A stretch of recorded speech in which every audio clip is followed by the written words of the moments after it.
I'm bringing the finer details of your reservation here, Vinnie the Pooh. With your hotel that's right by the Metron. That's where me and Pasty saw Blades of Glory a couple weeks ago, Terry. Okay.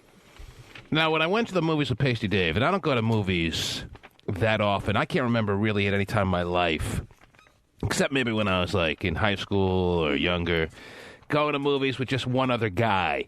Okay. All right, but a few weeks ago, me and Pasty went to the Metron. We saw Blades of Glory, Terry. After the show was over, we went, catch the flag. And my question to you is... Special. I'm going to ask you this. Make a prediction, because I made sure to sit down in my seat first. This is little games I play when I'm on a date like this. I made sure to sit in my movie seat first before the movie started, and I wanted to see what Pasty would do, whether he would sit next to me because it was a very open matinee. Blades of Glory has been out for a number of weeks, and everyone who's wanted to see it has seen it. There was probably about 8 other people in the theater once the movie was actually in full swing. At this point, there's only like 4 people in the theater. So you guys could make out. So I sit down, and I want to see what Pasty's going to do, whether he's going to sit in the chair right exactly next to me, or he's going to leave that homophobic, isolated chair between us as a buffer and sit one seat away. Okay. All right. Yes. Now, what do you think? Make a prediction, Terry. Make an analysis on what do you think Pasty Dave opted to do. What kind of guy do you expect he is? The kind of guy who sits right next to you? Or the kind of guy who leaves that homophobic, gotta leave the buffer chair, 2 guys going on a movie together is awkward enough, we gotta sit at least 1 seat apart kind of guy? Which guy do you think he is, Terry? I actually think he probably sat right next to you. All right, Terry's on record saying right next to me. Well, maybe you've been to a movie, Steve. Maybe you know Pasty Dave's tendencies when you go to a movie with him. This is the first time I've ever been to a movie with him. One-on-one. I have not been to a film with him. Oh, geez, a film. And so if you would at this time like to say whether you agree or disagree with Terry Free, I'm asking what you think as far as your analysis of the man that is Pasty David Arthur III. What do you think he did? I'm going to say he sat right next to you, too. He seems like a... 2. We got 2 right next to me, so we got nobody leaving the homo chair in between us. Okay. Stephen Kilbreath. I mean, Hot Fudge Scott. Same guy. You're on the clock. He definitely left a space. I left a seat between you guys. Wow. All the flack we give him on the air. He left 2 rows. I like women. There's a seat between us. And the last person's opinion that I'm looking for is the only other person left in the studio, and that is Vinnie the Pooh. That's the reason I just even remembered going to the movie with Pasty Dave. Not that it wasn't memorable, Pasty. It was a great experience for both of us, I'm sure. Too bad. Last one ever, dude. You know, when we reached into the Yeah, you think? reached into the bucket of popcorn at the same time and then had that glancing look at each other, it was very cool. Well, you could get your own popcorns. You don't need to share it. Sharing Judy Fruits. The hotel where Vinnie the Pooh is staying and has this Sunday night, this coming Sunday, with Angel as his partner in crime, one lame-o and his best friend. Sunday. This Sunday, We'll sell you the whole seat, but you only need the edge. it's a closeout sale. Wow. Yes, this Sunday at a hotel to be discovered by all the people who are interested. I can't reveal what hotel he's staying in. You know what? Let me reveal once. Oh, come on. For the listeners who are listening real early this morning, it's not like your hotel's going to be flooded with listeners. It's just the pre-show. Right. This is just the pre-show. Then comes the real radio show, and then comes the after show. Well, he looks all concerned. He's really worried. He loves Well, it. I Some think it's undesirables may show up, too. Well, not only that, Desirable. but I think there is now a lot of pressure on him because, you know. To produce a good Sunday night little situation. Yes.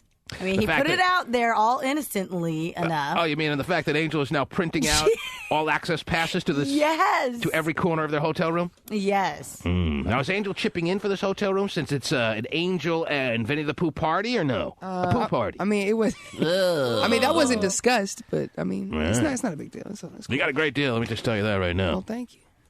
Man, I don't know how you got this deal. This is like for 3 nights I know. plus air. This is like That's very good. one night where I'm staying, Terry. Yeah. And I passed by this hotel. I don't think it's a dump. I don't think there's any place in Union Square it's a dump. I had some help tracking it down. That's good. Oh, People yeah. So looking out for you. back to the question at hand. The sitting Yeah, arrangement. seat in between, the homophobic. We're two guys. We can't sit next to each other in a theater kind of buffer seat, or he sits right on next to me. I'm going to say he sat next to you, not even thinking about it. Wow, we have 3 next to me's. We have 1. He left the buffer homophobic seat. Yeah, I thought about 2 seats. The correct answer is that Pasty David Arthur the third. I can't take it. You want the callers to decide? What are they saying in the? Yeah. Well, I'm trying to get on the chat room. You're not even in Wild Space yet, Terry? Not yet. How do you explain the typing for the last 45 minutes? What are you ordering online? Log on and All right, log on. All right, fine. Terry wants me to allow some listeners think to it's be in a kinda position funny. to win some what? A CD or 2 this Sure, morning? why Okay, yes. not? We'll take 2 listeners. How about a pass to the party? Oh yeah, pass to the party. Forget You need CDs to when you can get a stop. pass to the party. My gosh. You're making them. Making passes.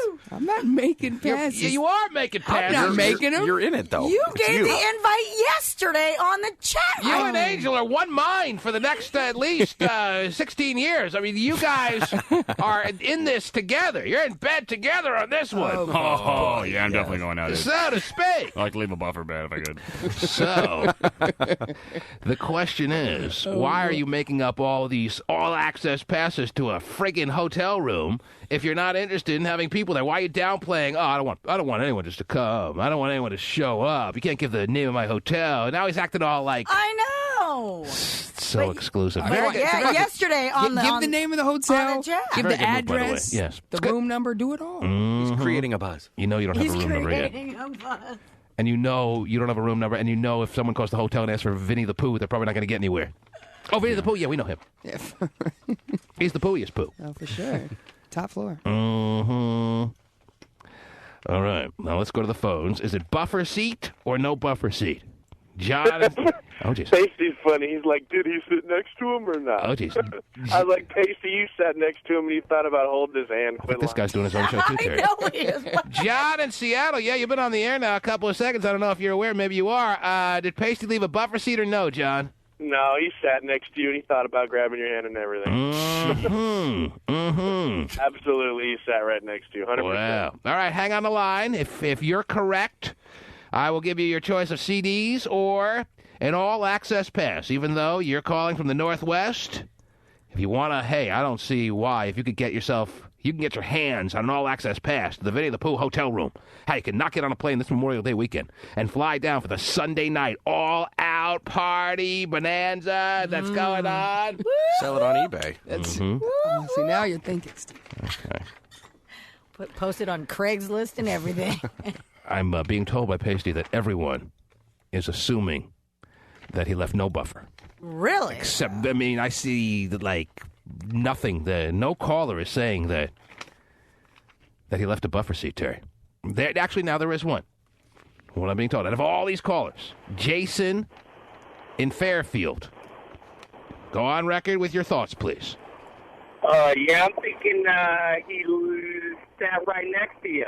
Mm-hmm.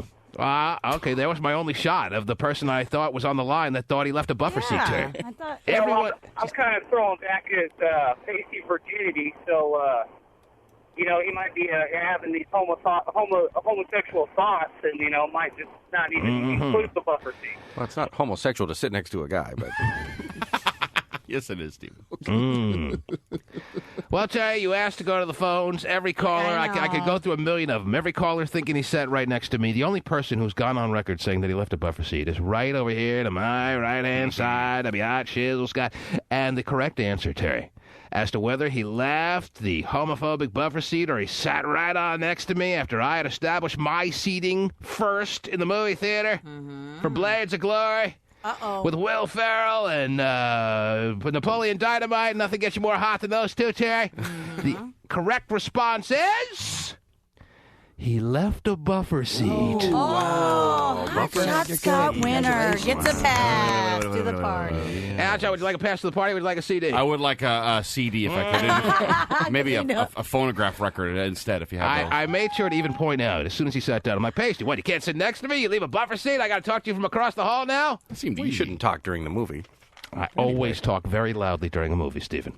Mm-hmm. Of course. Got to ruin the movie experience for all the other 6 people that were in the theater. But what was your body language when he was geez. approaching you? I mean, were you closed up and you know? All right, you know what? I don't want to have a conversation with you. But anyway, there you go. Nobody wins on the phone lines, Terry. Did he eventually move next to you? No! He didn't? Jeez. Even after you mentioned Absolutely it? ignored me when I said, what are you, so homophobic you can't sit next to me? You got to leave a buffer seat? What are you, so worried that we'll be seen as 2 gay men here in the theater? Even if that's the case, is that big a deal? We can't be gay men for an afternoon even though... Back at the hotel? Mm-hmm. That's shocking that he didn't move after you mentioned What, you it. thought halfway through he's going to say, hey, is this Not seat halfway taken? through. Is anybody sitting here? Just Okay. ignored me. Wow, that's surprising. Why is to that me. so weird? I don't know, would you have tripped if he sat next to you? Well, I probably would have been just as equally as tripped out if he sat next to me, if not more. So either way, he can't win. You'd have said, "Oh my God, what are you sitting next to me Like, for?" Pasty, what are you doing so close to me? The theater's all empty. We got the whole theater to ourselves. Do we really need to be Exactly. sitting right next to me? Oh, you want people to think we're gay or something? But I just thought it was rather interesting that he had the option. Yeah. And he chose to leave the buffer seat. Ooh. And as I told you, I don't go to movies with many dudes. That last time I remember going to movies with one guy. I can't. I have to go back like before college. I had to go back to like high school days. I swear. Wow. I don't see any reason why one guy goes with another guy to a movies when he's got a woman in his life and. Well, but Kilbreath loves it. No, I do. And you actually went to a theater with me and then left before we even got in there because I don't know if you wanted to sit next to me. really? You talking to me? Yeah, When was that? when we were in San Francisco. Oh, we never went to the. We talked about going to. No, we went to the movie theater, and then you went up and said, "Oh, I'm going to have lunch instead." So you didn't even want to go in there with me. I couldn't pull it off. Couldn't do Terry. it, huh? Yeah, push came to shove. I ended up being sitting in the movie theater with He's Kilbreath. going to get thyroid juice on you on accident. Weird stuff's going to happen, man. Yes. But, yeah, that would have been the first time, but was put off until a couple weeks ago. Pasty Dave and I.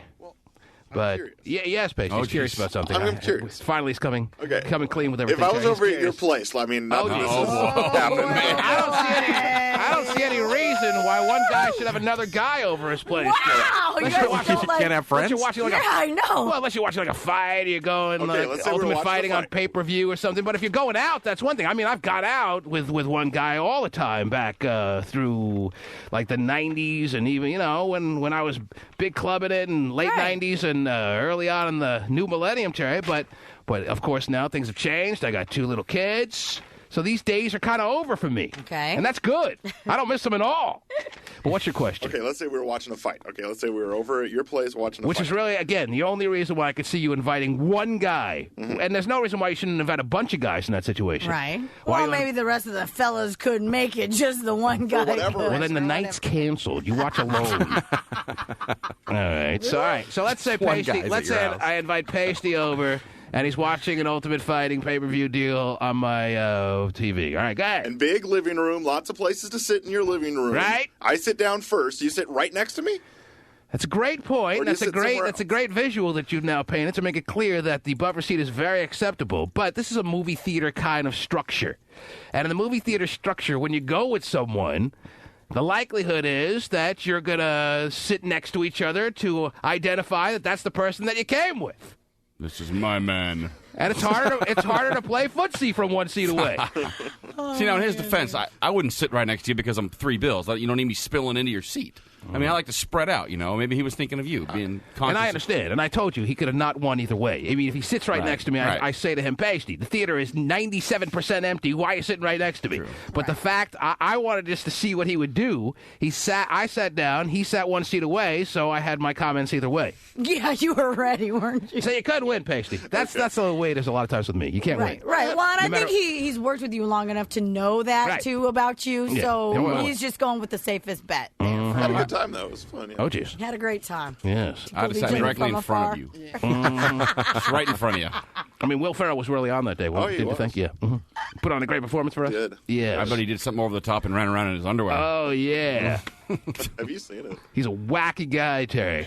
Oh, I know. So there it is. Wow. I would have Again, sat you're right next to you. You're right. You can't win with you either way. That was the most wild experience me and Pasty have ever Now, had together. now, does that? I mean, are you Oh, dear, Pasty's willing typing to away. go again with like? Oh, the, yes, You know, Terry. one-on-one fella thing. I'm really thankful that you're kind of spurring on him asking me again, Terry, because ya? I was kind of ashamed to ask. This time you can go to Georgia Rule together. Let me just tell you this. Oh, jeez. Vinnie the Pooh, I will not be showing up, I don't believe. I mean, these could be changed, these plans, as far as an audible at the line of scrimmage, Terry. I am not planning on going to their Sunday night party because I just see it as a real lame fest. But Really? I see it too. if it's determined that I'm wrong, and I've been wrong before, Terry.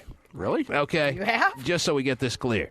All right? Wait a minute. It's about as rare as a solar eclipse. Burning bush has spoken. But if I'm wrong, if it's one of those times that I'm incorrect and this party is just off the chain, off the mirag, whatever you, however you want to describe it, it's an absolute, unbelievable event. The hotel party at Vinnie the Pooh spot, Sunday night, Memorial Day weekend, downtown San Francisco, where only a select few are invited.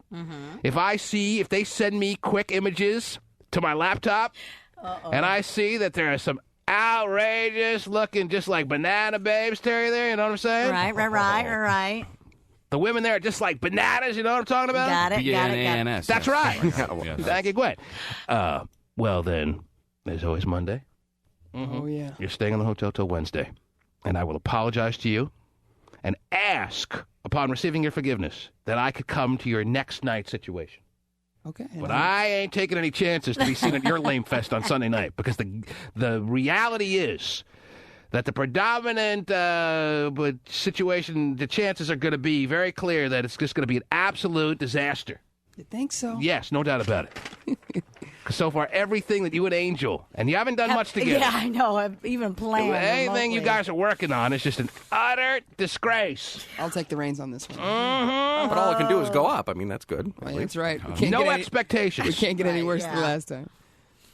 All right. It's not gonna be that bad. So if it's not that bad, maybe I'll stop by. That'll be good. I want to be seen alive there, Terry. Rather be seen with my arm around Pasty Dave in the movie theater. Squeeze a little tighter. I mean, as Wow. far as on the embarrassing scale, Terry. Right. Consider Oh, that you just a gotta- notch below how embarrassing it would be to be at a lame-o party that Angel and Vinny are just loving. Oh, isn't this great? Are you just picturing just Vinny and Angel sitting there with a pizza box, I and just don't know. watching whatever? I just picture Angel running around in a Speedo, talking about the hot tub in the hotel, and these very, not even close to mediocre-looking girls running around. And, please. I picture Pasty cutting a hole in the bottom of the popcorn. Give you a good reach. Yes. Wow. Okay. This microphone is going quick. Uh-oh. That's not good. In case anyone's listening that cares. Even though I know it's highly doubtful. Something inside this microphone that's blowing. Okay? Time to make a phone call. I don't know if they have a backup, just so they're on alert. Okay.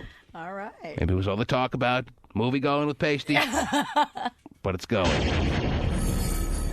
The T-Man Show. More than a flirt, dude. When I take a little tinkle. Because I'm a perv. Oh, jeez. I'm a perv. Yeah. Huh.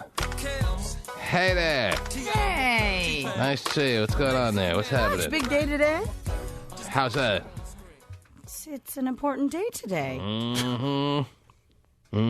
Wow. I know what it is, Terry. It's just funny. It's the first thing that you bring up, man. You're a into it. Because weird he's on cat. he's on my mind all the time. That's what it seems like. I mean, now you're trying to go the other way and downplay it, but I mean, first words out of your mouth. Oh, it's a big day. I even forgot. No, you No, he wants to forget. He does want to. All right. But it's a big day. It is a big day. Mm-hmm. I like birthdays. Is that right? Yeah. Wow. like Because you get to eat birthdays. cake? Yeah. Yes. All right.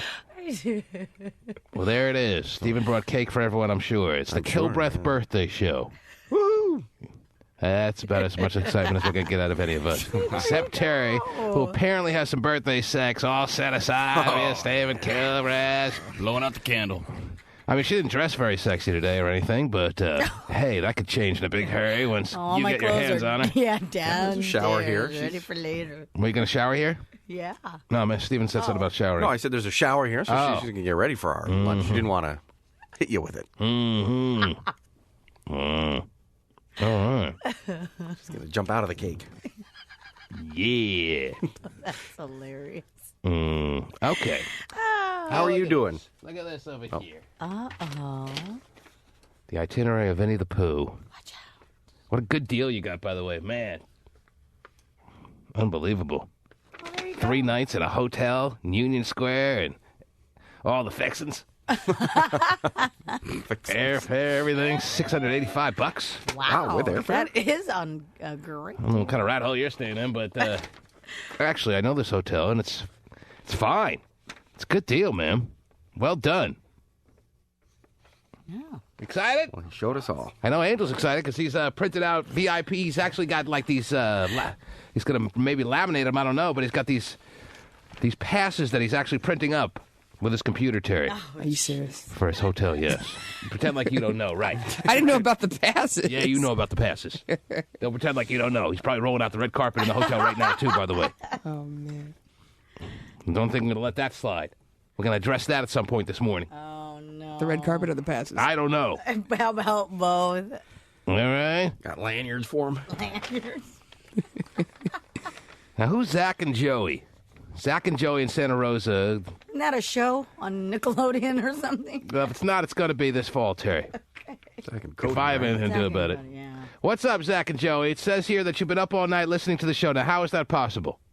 Well, we've been listening to it on our iPod, and we've been driving around like all night since like 11 p.m. We had nothing to do. This guy's got to go to school. Zach and Joey are very close friends, Terry. Oh, I was trying to figure out. I looked up at the call board, and amongst the callers, I saw Zach and Joey on the line that claimed they'd been listening to the show all night. And I'm trying to figure out what capacity they were listening to the show, and now we know it was through the podcasting mechanisms of the technology world. Yeah. And I don't see why, how, and I mean, the show was on for 4 hours a morning. That's more than enough, I think, as far as I'm concerned, Terry. All right. But not for Zach and Joey. Oh, no. No, Zach and Joey need to be listening all through the night as they're driving aimlessly around the world. It's Zach and Joey's adventurous times. And we decided we have come to. They've been driving since 11 p.m., but they can't get out of Santa Rosa, Terry. Wow. All right, that's all I could pretty much figure out here. Well, what have you done? What have you accomplished there, Zach, or is this Joey? This is Zach. This is Zach. Where's Joey? Well, Joey's right here. He's messing with the radio. Keep that down, will you? I mean, you always, if you have a choice of talking to a Zach or a Joey, Terry, you always go Joey and you never look back, right? Okay. Yeah, sure. I mean, you don't agree? Well, I mean, Zach is pretty interesting. Zach sounds like a good guy. Don't get me Yeah. wrong, Terry. But I'm just saying generally, if we hadn't talked to Zach and we just had a choice of Zach and Joey, you always go Joey and don't look back, right? I like not looking back, Terry. You notice that? Okay, yeah. Big not looking Go back for kind it. of guy. Yeah, then. But we got Zach on the line, and you're right. He does sound like a nice guy. Yeah. All right. So Zach will be the spokesperson for Zach and Joey. It'll be mean- one of the rare occasions you take Zach over Joey Right. and not look back. Right. So he and I have come to the decision that we're going to have our own morning show someday. Wow. Me too. Zach and Joey. Yeah. Zach and Joey in the morning. Sounds like You Zach know and what? Joey. Yeah. I'll make this promise to you, Zach. When you have your own morning show, I will spend all night driving around in circles listening to your show through the podcasting mechanisms of the technology world. That's my promise to you, my friend. All right? Okay. Oh, There yeah. you go. That's a promise. That's not just some little idle promise that I don't plan to keep, Terry. Okay. When Zach and Joey do get their morning show, Uh-huh. the T-Man will spend a night driving around, Okay. doing nothing but laughing at the antics of Zach and Joey. Wow. Mm-hmm. Sounds like a good time. Yes, don't you envy me already, Terry? I do. Yes. I mean, I'm kind of like, It'll wow. be non-stop hilarity with Zach and Joey in the morning. What are they going to do on their show, though? Yeah, what kind of antics are you going to do there? Well, my first bit of advice would be to get a snare drum. Because Zach and Joey sound like they have a lot of good one-liners that they may want to hit the quick little snare down there. Right. Little We cymbal. don't even have Yeah. that. We don't have that. We can't afford that. It's not in the budget. And we don't have the one-liners. But if we did, think of the heights we'd be at right now. Right. Yeah, but Zach and Joey, I have bigger expectations for them than I did for us at any point. What else did you come to the conclusions to last night, Zach? We also decided that we would drive to every Safeway in the area and see which one was open for 24 hours. And we went in while we were still listening. I love the huh. Yes. The huh just adds everything to it. Yeah.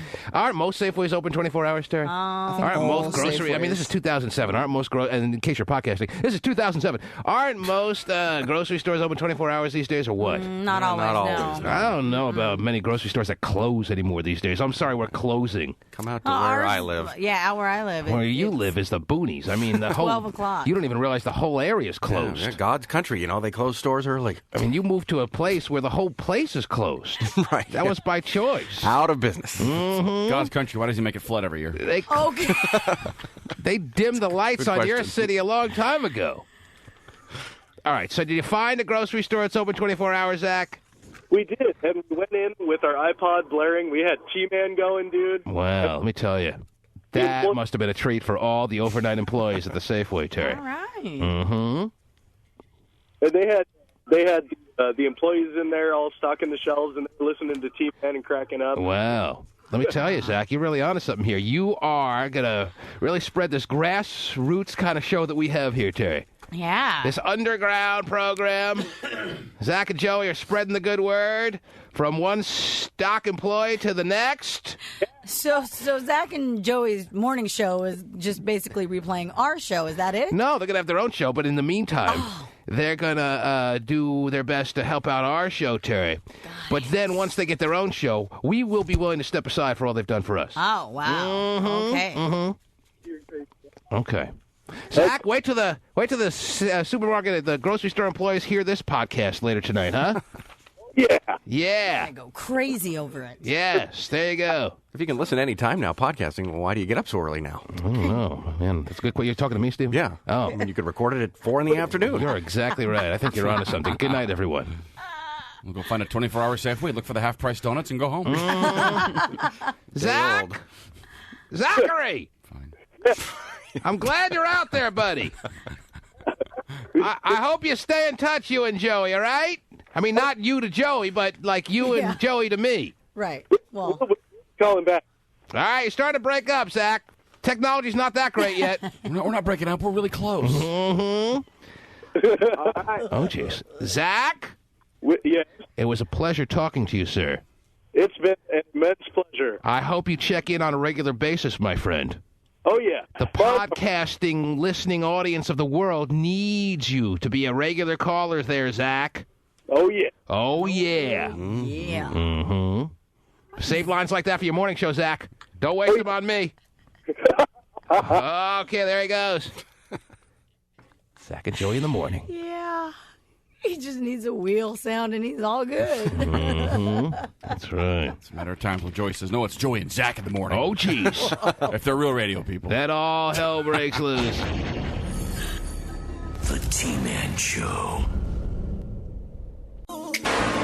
Jessica Simpson shaking up Can, but has she really shaken John Mayer? Oh, geez. I am going to keep my private life, but I am very happy. Of course, whatever. You got to respect her private life, Terry. I mean, this is a woman who opted to put every little move of the first 2 years of her marriage on camera. Cameras followed her around every movement she made for the first 2 years of her marriage to Nick Lachey, but she wants everyone to respect her private life. Allow me to have some moments, please. You got to understand. Right. Mm-hmm. Makes a lot of sense to me. But is it really over between the on-again, off-again couple? This just in, all new reports say the two reunited in New York today. Though John would only joke with the paparazzi. Guys, I'm trying to run a hostage situation here. You guys are in the way. Any truth about the split, John? Hold on a second, that's the chief again. Yeah, I don't want a monster truck. I want some pizza. My guys are hungry. He's retarded. He sounds kind of stupid. Do you think he's being funny or something? I think so, which it's not. Does he think he's like a comedian that everyone's going to laugh at this hysterics or what? I guess he does. Stupid. Yeah. We're waiting on him to change. Jeez, okay. He's entertaining the paparazzi like that, Terry? Let me tell you. Oh, they are really being treated to some top-flight comedic entertainment there. When's his morning show? Are you hearing John Mayer put it out there? Oh, wow, it's big Though John would only joke with the paparazzi. Guys, I'm trying to run a hostage situation here. You guys are in the way. Any truth about the split, John? Hold on a second, that's the chief again. Yeah, I don't want a monster truck. I want some pizza. My guys are hungry. Oh, loser. And that's today's couples news. Today's couple of news. Well, yeah. That's reason to break up with him right there. If you're Jessica Simpson, man, he's just an idiot. Well, but both Just of not them are funny. kind of stupid, so they're a perfect couple. So Jessica Simpson, when she hears that attempt, when that attempt at humor is thrown her way, she's like, he's so my boyfriend, isn't he funny? That's so funny. Yeah. That's so funny, John. You're so... Compared to Nick Lachey's humor? Well, yeah. At least Nick Lachey doesn't try. He knows he's not funny. Right. He's not putting stupid stuff out there. I'm running a hostage situation. Shut up. If I was the paparazzi, I'd be like, shut up, you moron. As far as their little breakup, Right. supposedly... You got more details on the Nick Lachey, the Jessica Simpson and the John Mayer situation? Yes. Mm-hmm. All right. Yeah, he was seen leaving her hotel in New York City because they did have a little date night on Sunday, supposedly. Oh, isn't that sweet? Yeah. Yeah, and as far Is as... that before or after he was running the hostage situation, Terry? I don't even know. But as far as the breakup thing is concerned, one source is claiming that it was John who broke up with her because he's not into commitment. He's kind of, he's kind of commitment phobic. Right. Well, when you've got such great lines, such a great rap, such a great mouthpiece like he does, Terry. Yeah. Your options are obviously wide open. Why just hang out with Jessica Simpson? You have the whole female world at your feet. Yeah. Think of all the women. Women love a guy with a great sense of humor. How could he deny himself to all those women that are just dying to be in his presence with such great, unbelievable little material like that, Terry? Yeah, his wittiness is above everything. Yeah. Guys, I'm trying to run a hostage situation here. You guys are in the way. Any truth about the split jump? Hold on a second, that's the chief again. Yeah, I don't want a monster truck. I want some pizza. My guys are hungry. And that's today's couples news. Dope. Mark McGrath is even going, that's today's couples news. I know. Mark McGrath's like, I kind of liked him before, but he's just an idiot. Yeah. That's just not that funny. Right. Mm-hmm. So- Play guitar. Exactly. Play a couple of chords and shutty. And Jason, what does she need to do? Just lay back? Mm-hmm. Terry, I think you're onto something. Yeah, you I figured did it out. Yay! For once. I better call the chief. God, Stupid. pizza. Oh, my guys are hungry. Oh, isn't that funny? Anyway, what else is going on, Terry? Also have an update for you on David Hasselhoff Right. and his situation. Okay. They had a court hearing yesterday to determine the custody of, the Hoff's kids, the two daughters. Right, the one there actually you didn't see in watching the video on YouTube of David Hasselhoff attempting to eat the burger that made it out unscathed, thankfully for the burger world, yes. Yeah. A burger survived in that situation. You didn't see the young lady who was taping David Hasselhoff in that situation. I didn't realize at the time when I first watched the video how good-looking David Hasselhoff's daughters are, Terry. They're very pretty, But yeah. since then, I've seen pictures of David Hasselhoff's daughters. I don't know if I mentioned this on the air. I think I probably did. I was amazed at how good-looking his daughters are. Actually, I probably should have realized that because he's a good-looking guy, and I guess And so is the she, woman Pamela who he Bach. bared children with is pretty good-looking, so good gene pool there. Yeah. Well, I don't know why I didn't even think about that. When you hear her voice all annoying and lecturing her dad all through the video, Right. the last thing on my mind is, wow, she could actually be hot. That that whiny lecturing sound that Well- she gave her own father, Terry. She's shaking the finger at him. He's wasted again. What do you want? I'm going to try to find the audio. Go ahead. And you're trying to eat a hamburger, too? Come on. Probably her age a little bit, too. Yeah, I'm sure it is. I'm not going to find But I guess his parental rights have been reinstated. What's this? It says Terry. I don't know what this is. Means no. 2 lines means yes. Oh, geez. So that's my man. endorsement for that. Day late and 5 kids short on that info. Holy crap. I'm looking through That was the first response stuff. looking through the audio archive here, trying to find my David Hasselhoff Drunken Stupor audio. And all I could find is one. Is Terry Free stuff that's in the audio banks here. And only takes a mere 60 seconds to get your answer. Yeah! That's it. I will do it. Terry's selling mood rings. Is that what you're doing on the side, Terry? How did you know? It's easy to use, easy to read, and only takes a mere 60 seconds to get your answer. Right. 1 line means no. 2 lines means yes. Oh, let me tell you, the company that you're doing an ad for here must be very satisfied. Oh, they were. Anything Absolutely. easy to read for Terry's always. Yeah. Anything for anybody easy to read. It's not even words. It's just lines, symbols.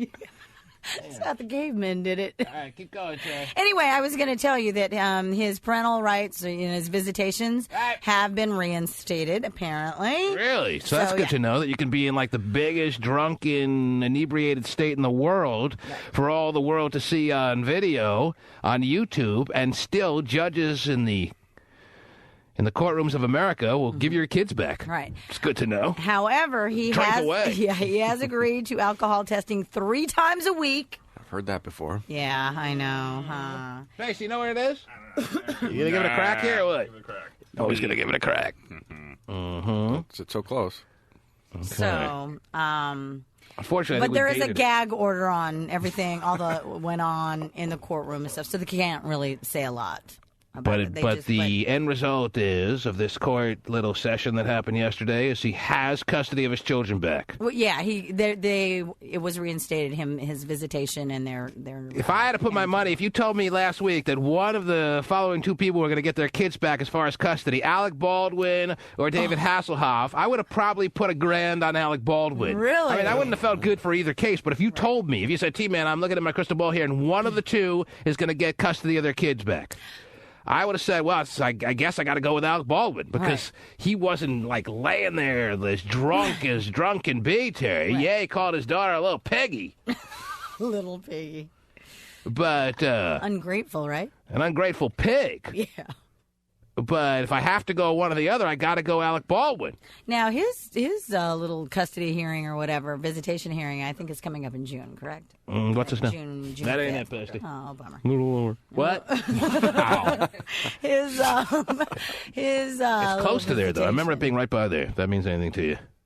Mm-hmm. So we're trying to find the audio. Okay. Confused now, Tari. I know now. Yeah. So what did he get back? How much custody? Does it say what kind of custody? Did he get what he had before the video came out? Yes. So that got stripped away as soon as temporarily it did until this little trial. It wasn't really that long. Right. Interesting. Yeah, because I thought he would have to fight a lot harder to get whatever he had before the video came out. Well, did the judge not see the video? Did the judge spell YouTube with a U? No, I think what happened is the fact that he agreed again to have alcohol testing 3 times a week. That's something a little either reinstated or new or whatever. So three times a week, so 4 days out of the week you can get wasted. Sounds good. Probably even get wasted. Oh, the testing on. Yeah, 3 times a week. Probably even drink a little on those days you're being tested. Sure, big deal. Still looking? Yeah. It's there. We have so much stuff saved now. We can't find anything. Uh-oh. And things like this shouldn't... no, that's not it. Mm-hmm. Okay. And also, here's some kind of interesting, though. TMZ No, actually, wait, Terry. This is a great moment in my career. Mm-hmm. Okay. Pasty on the hunt here for audio. Let's just watch it all unfold, Terry. Okay, let's do it. Wow. For those out in listener radio land, you could see it at the bottom of your split screen. Mm-hmm. That's the only guess. That ain't it. Okay, if you get to the dumpies, play that. Only be allowed phone contact with his children until May 21st. No, that's not the raw audio. Okay. So you giving up? No, I'm going to go get it right White flag? Oh. He never What, does you're saying the you white erased flag. it? You couldn't have erased it. It's here somewhere. I don't think you should give up. You're giving up. Don't give up. Fight, Pasty, keep going. Don't give up. Don't ever give up. You're trying to get him to smoke again. It's around that day, so made to have no labeling kind of situation. Can I also give you some more news? According to TMZ. Yes.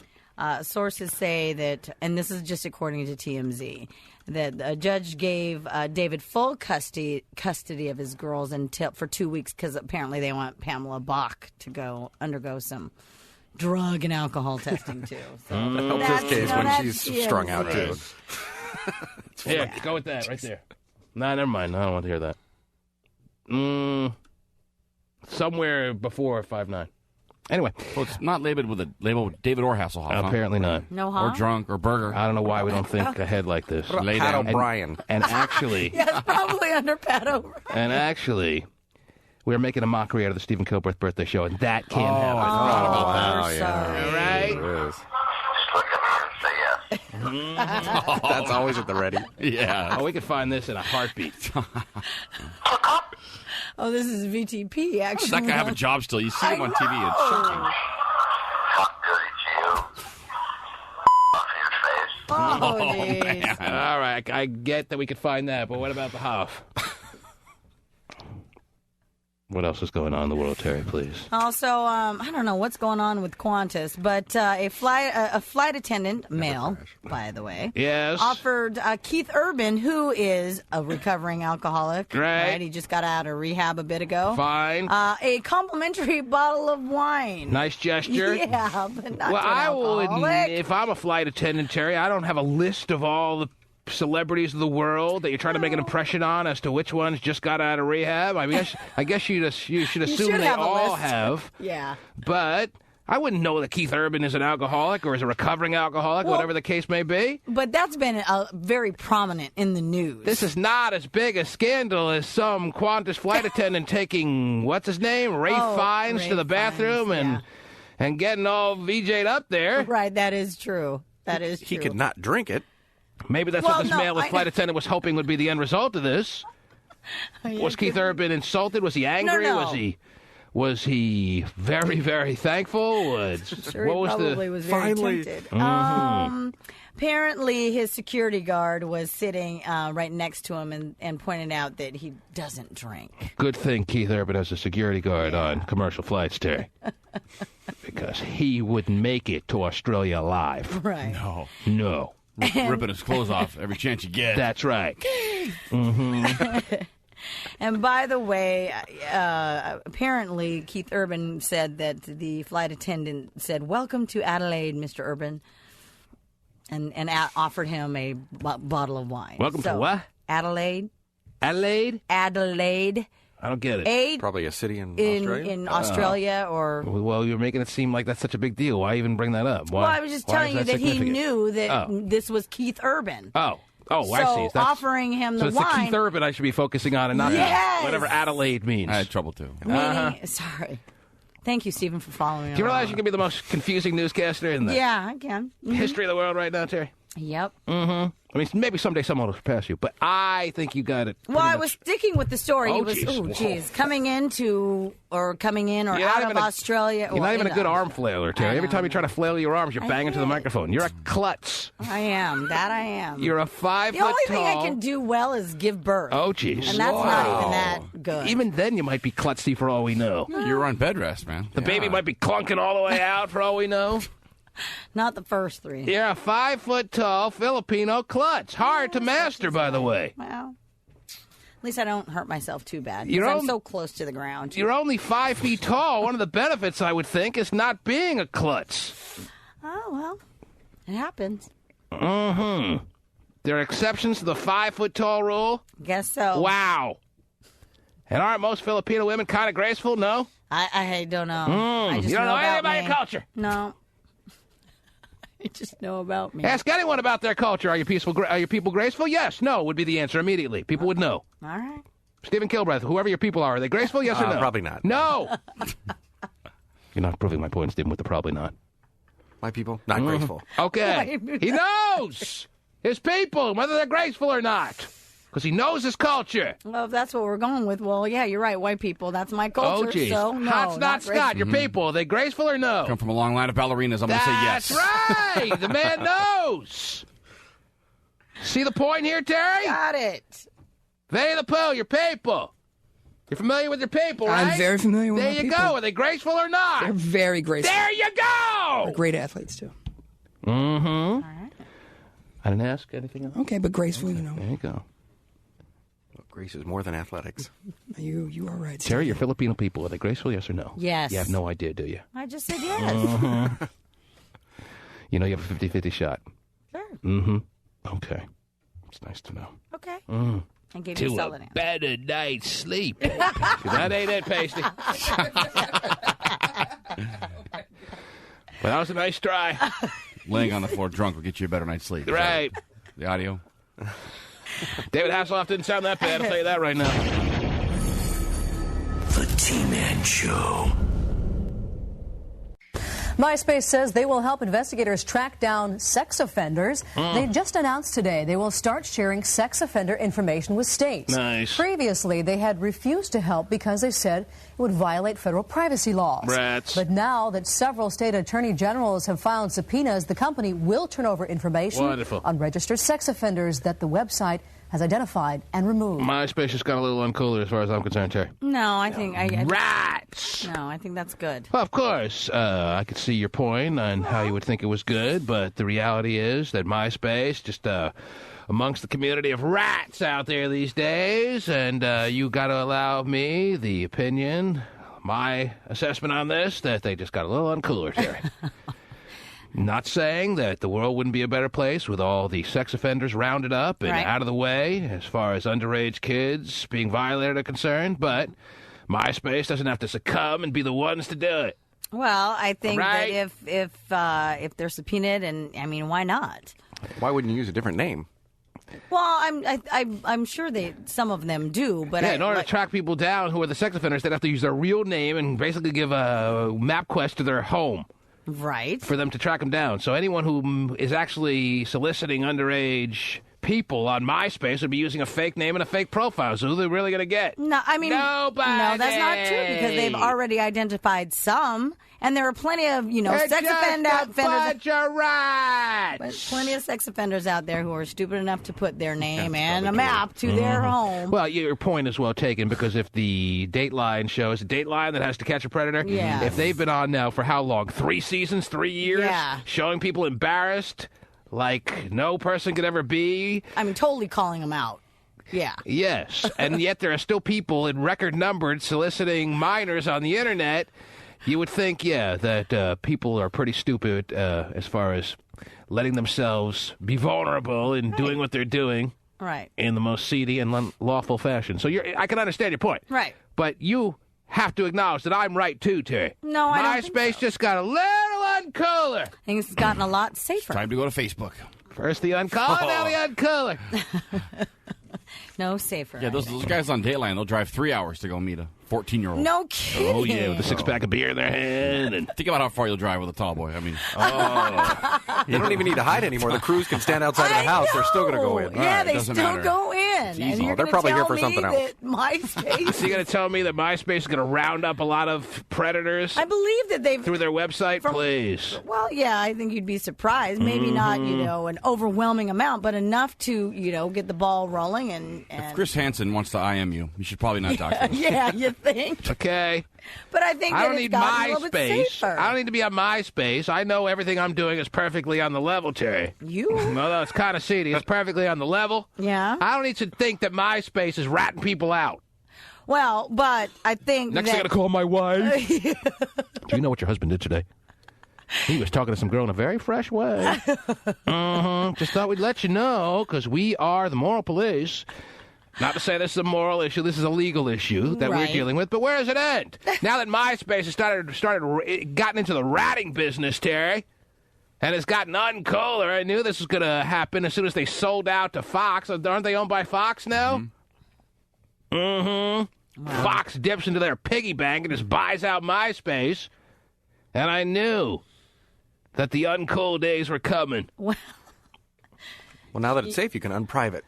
Right. Everyone can unprivate? Yeah. Oh, maybe we're onto something here. All now. you ladies, you should feel safe. Right. The MySpace police are out in record numbers now, and you could all unprivate your privates. However, I did find a little story regarding MySpace and Facebook. According to a new study, they find that half of all parents say that they figured out MySpace and Facebook when their kids have them. Yes. How to get into it. So they spy on their kids, MySpace and Facebook spaces. Why do I find it so hard to follow? Oh, because you're reading it. Anyway, so what is this? Is this like a stat of the day? 50% of parents out there? Just is this going to be your finding stat of the day, Terry? Can we get that out of the way and kill two birds with one stone here? Sure. 50% of parents are spying on their kids' profiles on MySpace and reading their little messages that they send to their fellow 8th grade friends. Miss my 8th grade friends. Where are they now? Losers. Anyway. Put out your MySpace address. I'm sure they'll contact you. Is that right? Yeah. Okay, good. It's a great way to keep in touch. Right. But that's smart of them to do. It should be more than 50%. Absolutely. So there's the next question that obviously was glaring us all in the face. Are these 50% of the parents that are spying behind their kids' backs when their kids are out watching, maybe in the other room watching TV, and they're actually away from their computer for the next 15 minutes? They're seeing who wins between Jordan Sparks and Blake Lewis tonight. The parents will be like punching into their MySpace profiles and seeing who's been messaging them. Are those parents the parents that should be commended? Or the 50% that actually trust their kids and feel like they've instilled values that they don't have to worry about what's going on MySpace? Are those the ones that should be commended? See, when I present it that way, Terry, you can't help but take. I think you can still trust your kids, but care about what people are sending them in emails. No, you can't have it both ways. Either you trust your kids and realize that you've instilled great values in them, and thereby you don't have to spy on what's going on in their MySpace profiles and who's been messaging them and what kind of seedy remarks what kind of suggestive ideas they may have emailed your kid through MySpace about. So you wouldn't have to check that because you know your kid all that you need to know through and through. Or you're worried about how you raised your child, so you have to overcompensate by making sure that they're not up to dirty and disgusting things. So you need to, behind their back, when they're not aware, you need to break into their MySpace profile because you have a way in. Mm-hmm. Which parent is acting properly? The question is yours now, ladies and gentlemen. 50% of parents out there are doing one thing, and 50% are doing the other. Now, the 50% who are not spying on their kids' MySpace, is that because they haven't figured out a way in, or what? According to the study, yeah. They're or they just don't care. They're saying in this study I like the ones that don't care. Yeah. What's a computer? And why don't they care? Because they know their kids are fine. Because they're the ones that raised them. And they raised them right. Those parents have their own MySpaces to worry about. Right. Yeah. They got to keep up to date with their stuff. Now that I raised you right, I can live my life wrong. Who's on MySpace that I can cheat on your dad with? Wow. You can tell if it's someone's parents on there chatting, right? I think you'd be surprised. Oh, so not only are they looking at their MySpace profiles and seeing who messaged them, they might start messaging some of their kids' friends, acting like they're the kid? Yeah. Acting like they're the 16, 17-year-old? The parents acting like that and messaging other 17-year-olds trying to get responses? Could be. Hey, so remind me what I did Saturday night again. I think if when you were I told really my mom we were hanging out, just me and you. Yeah, busted. Mm-hmm. Until they say, that party was really groovy. That one girl was a real fox. Wait a minute. As far as this this study is concerned, they're saying that the parents have figured out how to work MySpace and Facebook, and really what they do when spying, they just make sure that the kids aren't revealing too much about themselves. To get in your MySpace profile, do you always have to put in your password, or do you have it like locked in that you don't have to put anything in? No, I'm smart enough to know. I'm a married man now, Terry. I'm smart enough to know that every time I go, even though it becomes a little bit of a chore, I got to punch in my password. Right. I don't have to put in the top line, whatever that is, the email address. I just have to put in my password. Right. Right. And my password does it change all the time? Cannot be cracked. Oh. No, it doesn't change all the time. Well, because some people, anal. do that. I don't change my password all the time, but I just know it can't be cracked. What does it start with? I don't remember. Anyway, how are these moms, and they're all moms, and Terry. Dads. They're not dads. Yes, they are. How are these... Especially dads with daughters? Daughters? Are you kidding? Mm-hmm. Give me a break. Maybe a couple of single dads are acting like even. moms. How many of these moms... And dads? How are they getting in without their kids' passwords? That's what I want to know. Believe it or not, I think sometimes the kids don't think that their parents are smart enough, so they will mistakenly either, I don't know, put leave their password. Yeah, leave it either open or. Well, that's what I'm asking you. You can get into MySpace. You can get into your profile. You can set it up so you don't have to put in your password all the time, right? I think it has the little remember me and my password thing. But you have to the check parents the box. can set up a fake one and then go look at their profile, too. Mm-hmm. Right, that is true, and you can read all the comments. Oh, that's right. And what stuff are we talking from about? people. It's not it's easy. Yeah. Just make up your own profile and look at your kids. But you couldn't see the messages that are emailed back and forth, but you could see their profile at least. Yeah, but you can see comments and stuff. Yeah, you can see a lot of stuff. Yeah, you can. You can see some dirty stuff. Oh, jeez. Hopefully, yes. Yeah. Well, at least I think And it's you- good you- that you parents are applauded- monitoring. Absolutely. You applaud these parents for being Absolutely. nosy body, Sure. spying. I think that's one of the most important things as parents to do is to know the whereabouts of your kids and what's going on in their lives. Yeah, you're probably right. I'm just playing devil's advocate, maybe. I don't know. Do you have your kids' passwords to their emails, Terry? Yes. hmm Mm-hmm. I help them set it up. I hate my mom 42. It's probably I hate my mom 1,632,000. Oh, geez. Yeah. 429. Wow. Write that So down. your kids know very well that you have access to everything that they're able to get into on the computer, which makes it so that they're not going to do things that they wouldn't want to be discovered. Like to see my son's MySpace? Well, even though he does certain things, he knows that his mom is checking out his MySpace, Sure, so he he does. knows the real bad stuff has to be left for more private situations. Oh, yeah. He's got 10 fake email accounts out there. And yet you're still disgusted with some of the things on his MySpace profile. So imagine what he's doing when you're really not able to say, I think he's going to make me a grandmother here like in 9 months. I didn't say that. I'm sorry. You know, because he's a I can't imagine. Dirty Terry sleeves. grandmother. Well, first good. MySpace is ratting out the predators. What? It's not a. I mean, you should be happy that that's happening. It's a good thing Ratting them in out. some sense, Terry. As I said, if I could wave the magic T-Man wand and make all the bad people that hang around parks and schools and molest children, make them go away, I absolutely would. Right. I mean, it's that not doesn't just mean I little want girls that get- MySpace to be ratting people out for anything. It's not just little girls that get molested. Uncool. It's boys It's not as schools, well. It's not schools and parks anymore. It's So you want to make Right. it? You want to make it more personal? You have. And Yes. I understand. I'm going to take that chance. MySpace has got to be cool. Predator roulette. Stop ratting people out. You can protect the world from all the boogeymen. All right? Yeah. I mean, it's even scary at schools as we have, I mean, understand. stories after stories about teachers. My advice to my children, my sons, Terry, will be just close your eyes to life and hope for the best.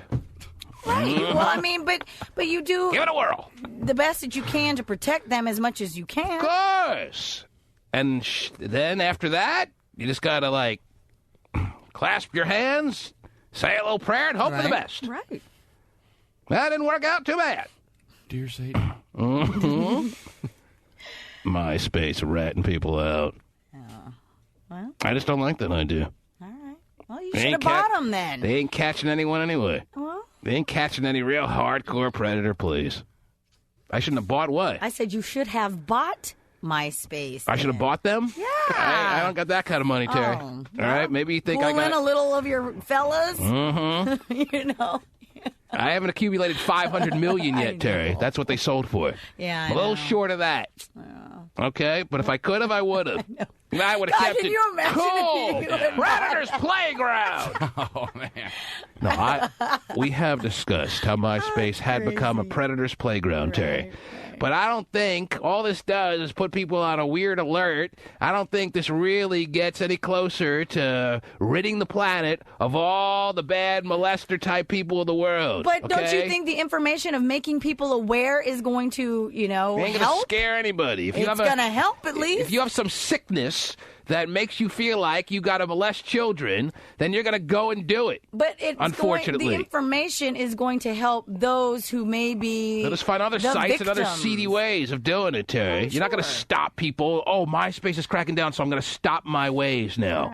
I'm going to stop my molesting ways. You don't think the internet has created more predators? No, I don't. Oh, really? Created more, but it's facilitated them. I think it gives them better access. Yes, but it hasn't created more. It hasn't deranged more people mentally. But there's more incidents of it because gives they have the them opportunity. More accessibility. Yes. Hasn't created more molesters. But there could be molesters who wouldn't have ever molested anybody because they didn't have the opportunity. They would have found a way. That's not something you usually sit on. Yeah. Just kind of keep it inside. Just waiting around for the right I think opportunity. it can spark people to do things. I think there's things on the internet that can spark you to...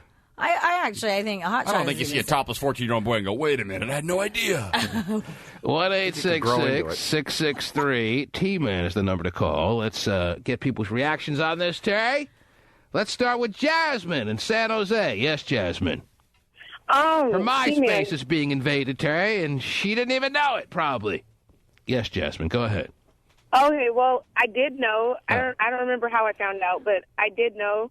And I don't know, my dad, he just started looking from one of my friends has a MySpace, and he knew her, and he would look from her page onto mine because she was a part of my friends list. He wouldn't go on to mine, actually, but he would read the comments and look at the pictures and everything. And Yeah, I guess if you're a dad with daughters, you just got to protect your. Every guy is just a bad guy if you're a dad with a daughter, Terry, that's remotely good looking. And, yeah, you might want to go on MySpace and see what your daughter's up to. Hey, another picture of her in a bikini and a Von Dutch hat holding a keg cup. Yeah. Yay! I have the I don't have best any daughter. pictures My of like daughter that. rules. I don't have any pictures like that up, though. Really? It was like We're seeing them in our mind right now. They're pretty good. Mm-hmm. They're not, like, bad from what I... No, they're not bad. Oh, Are you angry at your dad for doing that? Oh. What? Are you angry at him for doing that? Do you resent your father No, for spying on your MySpace? I just thought it was kind of dumb because there's nothing on my profile that's, like, going to do anything to hurt anybody or anything like that. And that's because he is overbearingly looking and checking out every move you make, pretty much. So you know that's... But he can't change anything on her. I mean, he's maybe watching, but he can't change anything. But it sounds like to me, Terry, that it only makes her feel that much more of a loving feeling towards her father for caring so much. Is that right, Jasmine, or no? It's still the same. You like to have a dad who cares. Sure.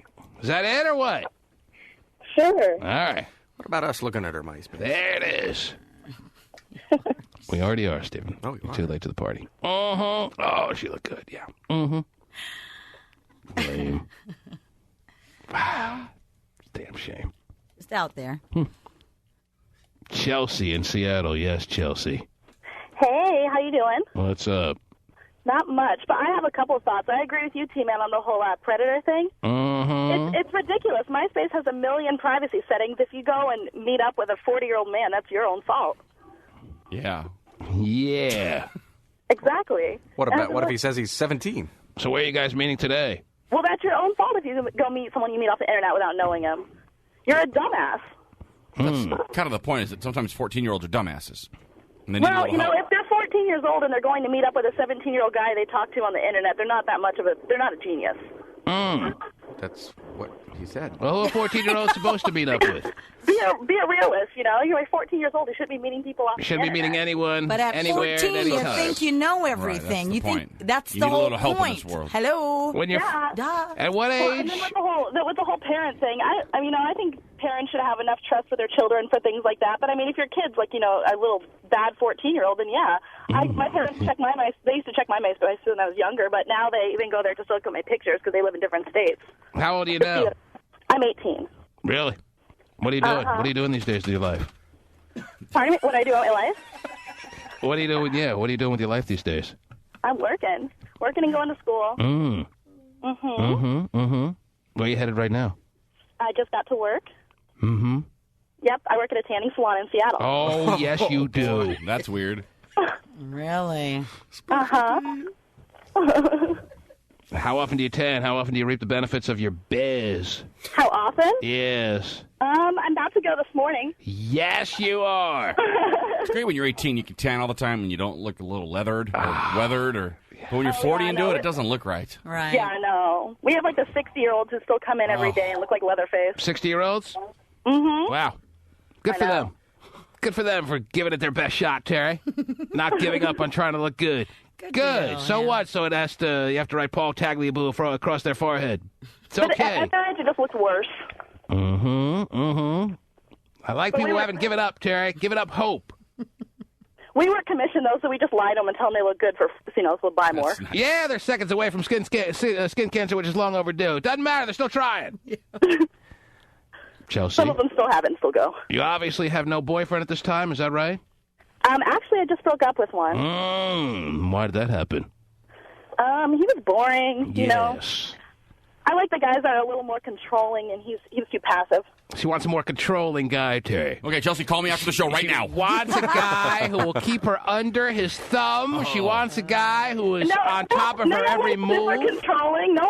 Just someone won't let me walk all over. She wants a guy to go, why are you looking at that guy over there? Why are you looking at him? Look at him again. Try it again. I'll pick up a glass and shove it in your freaking mouth. She wants a guy like that, Terry. I like him aggressive, not passive. Yeah, she wants a guy who's going to be jealous if some other guys are looking at her, Terry. Oh, hit me one more time. It felt so good. Oh, Terry's going even a further step. She wants a guy who's going to beat her face and neck, is what Terry says. I'll just get to the tanning salon and, it'll all blend in. That explains her flat nose. A guy that'll be a little more aggressive, Okay, so what is your definition of more aggressive? You heard our definition. What's your definition of more aggressive? You probably want to come up with a new one, lady. I just like a guy, that's a little more aggressive. He'll come up to you and he'll make the decisions of what you're going to do. I don't like guys that are passive and let you make every decision, You want a guy who makes the plans, and if you feel like you don't want to do this on a particular night, you have no say in the matter, you're going.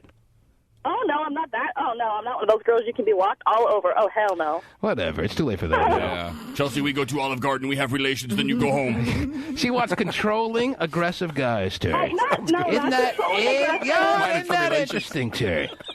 Isn't that fascinating? You like to fight? You like confrontation in your relationships. And the last guy wasn't fighting with you enough. He was a wussy. He was a wishy-washy wussy. Is that right?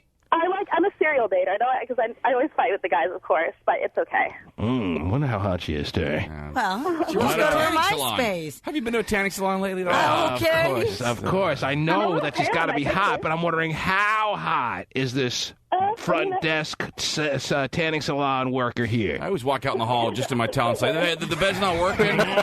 Oh, whoops, I dropped my towel. What do you think? You calling the police? No?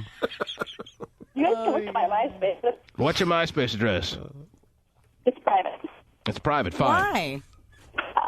Told you, see, you can make your own settings, so. All right, well, let's look at your front picture. That will tell us a little bit. Enough. What's your guy? Pasty, pick it up, please. He's going to screw it up somehow.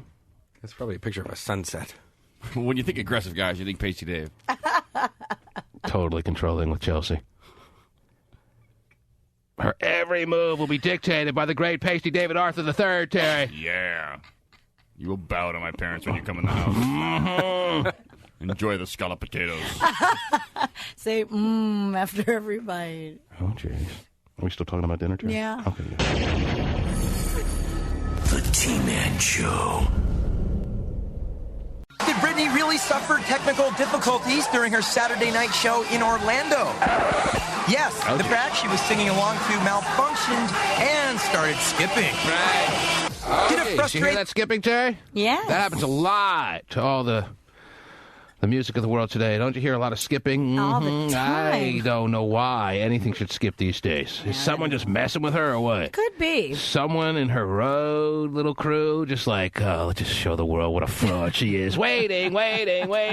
Who's she showing? Or who are they showing, by the way? Yeah, for real. I mean, please. You know better than anyone, Vinnie Pooh. Does anything skip anymore these days? No, it shouldn't be skipping. Nothing skips. Not in the world of digital audio. Please. Okay. At least with the Ashley Simpson thing on Saturday Night Live, they just played the wrong track. That at least could make some sense. But for this to be skipping the way it was? Yes, the track she was singing along to malfunctioned and started skipping. Did a frustrated Brittany really bail out of her flight to Florida? The answer reportedly is yes. Word is Britt stormed off her United Airlines flight just before takeoff because the plane didn't have leather seats. Well, her ass deserves only the best, so I can understand that one, Terry. Yes. So she stood around waiting. All right. What else? What else is going on? There's your Brittany information that has been confirmed. It's on YouTube, the video of her singing along to the skipping track and then turning her back on the audience as if they could be fooled at that point. Well, they were starting to laugh, too, it sounded like. Stephen knows the sound of people laughing at him. Could detect that a mile away. You heard the sounds of laughter, is that right? When I watched it yesterday. Oh, okay. All right. There you go. Happy birthday, by the way. Well, thank you very much. No one's laughing. We're all celebrating. What is today? May what? 22nd? That is correct. Aha! A big birthday lunch today. Another year older for Stephen Kilbreath or what? Another year older, yep. Yes. That's how it keeps working, keeps going up. And today he just calls it a big birthday lunch. Yeah. We're not... As opposed to just a big lunch. Right. Yeah. Well, today's my birthday. I better overeat. You know? Right. That's kind of what we do in America. Pasty? Mm-hmm. Don't you want to save room for cake? Oh, that goes in a different stomach. I always hear people say that, Terry. And it happens to be true. For some reason, no matter how full you are, if it's time for dessert, you can always find a way. I think it really does. I think one day they will discover that it actually did go into a different stomach all along. Yes. Oh, I'm stuffed. Oh, dessert? Yeah, bring it on. Mm-hmm. Not a problem. Take 2.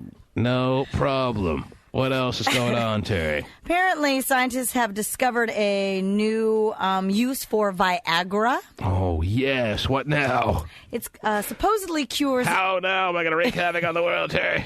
It cures jet lag. Oh, cool. That's what I've been waiting for. Yeah, Mm-hmm. at least in hamsters. Hamsters. Nothing cures jet lag better than a big old boner. Right. Big stiffy. Oh, I'm fresh as a daisy. They did this little... Is jet lag something you can actually cure? Jet lag is something that is like almost like an illness that can be treated? It's just a state of mind. It's like a feeling. It's... Lack of sleep. I know. It screws up your body clock is all messed up. I don't know how you could take something that makes you not jet lagged. If you travel, you're gonna be jet lagged, seems. Yeah, well... Oh, no. I guess they can cure everything these days. Yeah, or at least they'll try. Well, they are trying now with Viagra. And hamsters? And they used it on hamsters. Yeah, and heaven forbid a hamster should travel to London. And then feel groggy, Terry. He's got a lot of stuff to do. They said that the hamsters who took Viagra adjusted about 50% quicker than the others who didn't. I love the fact that scientists can look at hamsters and know exactly what's going on. Yeah. Mm-hmm. Oh, yeah, he's not jet lagged. What do you think there, Roberts? Yeah, we're on to something. Viagra. It's been Viagra all along. Right, Viagra is so just the answer to all your problems. Why are there just real skeezy-looking old, crusty senior citizens in strip joints these days? Because they're not jet lagged. They're on Viagra. Yeah. Mm-hmm. There you go. Yes. And I'm sure all the strippers of the exotic dancing world are very excited about that. Yeah. Mile High Club and no jet lag. Perfect. Yes. Throwing hamsters? I think Richard Gere's your natural spokesperson. There you go. All right. Well, you know. I know. Him and his hamsters taking dual pills. Oh, wow. Very exciting little night out for Richard Gere, don't you think, Terry? Oh, absolutely. He's made 6 million movies, and that's how he's known. Of course. I know. It always will be. Of course. Anytime you say Richard Gere, the first image that comes to your mind is a little hamster running across the floor. But was that really true? Of course it was. Was it Terry, really? what else is going on? I don't know. What else is going on? Whether it's true or not, because it has such legs, it's true. And the story will outlive him. Anyway, yes. In Orlando, Florida, Right. apparently a teen was shocked with a taser gun. And several others were detained at the Walt Disney World's Magic Kingdom theme park. Apparently they're walking around the theme park spitting and cursing at people. Not what you're supposed to be doing at Disney World, is that right? Right. Yeah. Very much frowned upon. For no reason. They were just walking up to people that were trying to enjoy their day and spitting on them. Yes. And then the security guards, who are packing pretty heavily there in the Magic Kingdom, tased them. Well, actually, the security guards called the sheriff's department, the deputy, who responded and... according to this news story, the 5 are accused of punching and kicking the officer and other security guards at And the then park. they got tased right there in Disney World, right there on the Magic Kingdom soil. Yes. They got tased. Well, they did him a favor, probably. How much money would have to be spent to get that kind of full throttle activity going in your system? Not to mention how much cheaper it is to just get a free tasing. That's got to go on a lot of rides to get that equivalent kind of thrill. Woo! Oh, yeah. That real heavy jolt of being tased. Hopefully Goofy did it to him. Oh, wow. Yeah, well, That's funny. new sheriff in town. Yeah, watch out. His name is the Goofster. It's the happiest place on earth, though. You don't need people spitting on you. Mm-hmm. No, that is just... 1-866-663 T-Man. Let's go to Susan. You're on the air. Yes, Susan? Hello? Yes, Susan? Hello? Yes. Oh, Susan. Hello. Yes, Susan. Yeah. What's up? Well, I was interested in the motel room. In the motel room? Oh, yeah. This is the call I meant to take off the air, Terry. You're supposed to call the cell phone, right? Yeah. Oh, you're talking about Vinnie the Pooh Sunday night hotel extravaganza? Woohoo! Yes, I am. Yeah, but I see you're calling from the Northwest. Now, that's going to be taking place in downtown San Francisco this weekend, so I don't see how you could be a part of that. You know what I'm saying there, Susan? Why? Why? Because we're not going to fly you down just for the utmost of disappointments. That is a Vinnie the Pooh and Angel-endorsed event. All right? Believe me, we're doing you a big favor. Thanks for the call. But any other motel room is going to be discussed off the air. Chelsea, you're on the air. Chelsea, go ahead. Oh, me again? Oh, you've been... Oh, it's still the Chelsea from before? Same Chelsea. Oh, okay. Well, you can hang up now. The Tanner. Oh, All right? Either that or I'll hang up on you. Let's go to Bill in Woodinville. Yes, Bill. 1-866-663-T-Man. Anything that's on anyone's mind is fine with me. How does Chelsea look on MySpace, by the way? Oh, that's why we had her on hold? Yeah. Oh, yeah. I don't know. I don't remember what I'm doing anymore. Pasty probably had her on hold for some free tans. I Desperately know. used. Oh, yeah, it's a tanning girl. How's the tanning girl look on MySpace there, Pastela? Pretty good. Huh? Yeah. Yeah. No complaints. All right. No better match for you, for Pasty Dave, than a girl that works in the tanning salon, huh? Is that a match made in heaven? There you go. Isn't that what relationships are all about, Terry? Isn't that what your soulmate is all about? You fill the most big void. The biggest void, the biggest gaps that you have in life, so to speak. Some more than others. Yes. Oh, your soulmate completes you. Yes. Your soulmate absolutely. completes you, but what you're really saying by saying someone completes you is you have some major holes. Yeah. You got some major voids. You got some major gaps that this soulmate, this perfect person, comes along and just fills, and then you're a complete person, right? There you go. Well, he's Pasty Dave, the Virgin, Terry. Woo! I think she's capable of filling two of those major, glaring omissions from his world. All right. Mm-hmm. He'll be Bronze Dave, the sexed-up maniac, in no time. Wow. With the Magnum. Yes, Mr. Coppertone Dave, the satisfied sexual man. Coppertone Dave. Yes. Bill in Woodinville, are you there? Oh, yeah. Oh, yeah. What can I do for you, sir? I'd really like to sing my buddy Steven his happy birthday song. Oh, really? Wait for that. Yeah, really trying to talk you out of it, if that's okay with you at this point. Is that something we can do or no, Bill? I'd feel better. I'm sure Steven would, too. Yeah, you haven't heard this rendition. I have a feeling I know what's coming here. You're a little nervous. Bill, without further ado, why don't you give Steven your personalized version of his happy birthday celebratory song by you. Go ahead, sir. Okay. Yes. Is everybody ready? Mm-hmm. Oh, we're all ready. Yes, we have no idea what's coming, Bill. Happy birthday to Dickhead. Oh. Now, Bill, why on his birthday would you want to reveal how much you hate Steven? Steven makes it clear Happy birthday He's still singing. to Goofy Bastard. We love you today. At least there's something new. Goofy bastard. Goofy bastard. Maybe that explains to me. I was trying to figure out how could anyone, besides maybe me, Terry, hate Kilbreath. He's a very likable sounding guy. He tries to make everyone happy, goes out of his way to be non-confrontational, unlike myself. Why should someone like Bill be for so long now, just wanting to needle Kilbreath with how much he apparently doesn't like him? And I think maybe he revealed a little of that because he hung up the line now. He won't explain anymore. Right. He just finds him a little too goofy, I guess. Well, at least it was something different. I appreciated that. Mm-hmm. Mm-hmm. 1-866-663-T-Man is a toll-free number. Anything anyone wants to talk about is fine with me. Let's go to Matt in San Ramon.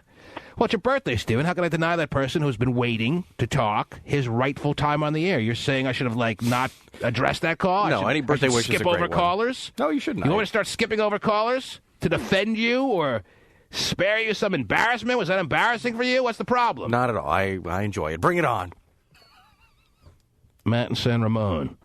You're on the air, but only if you have nice things to say about Steven. Yeah, a lot of nice things to say. Yes, go ahead, sir. Me and my friends actually went out to New York for a trip for my friends to visit my friend's girlfriend, and we get there and my buddy's trying to have a good night with his girlfriend, so he pops out a few Viagra. Oh yeah, a few Viagra story. Yeah, a few Tic Tacs, few Viagra, good to go. I did. Well, everyone was good to go for the whole night. All right. So what does this have to do with Terry's story about jet lag? Yeah. I know. That's what they I forgot about that part of the story, too, man. My theory behind it is because once you usually have a girl there, you take a Viagra, you're usually so busy you just fall asleep after you know have jet lag. Mm-hmm. All right, there you go. There's the science behind it, Terry. All right. Thank you, Matt. You guys have a good day. Take care. Was that call okay with you, Stephen? Or should I have skipped over that one, too?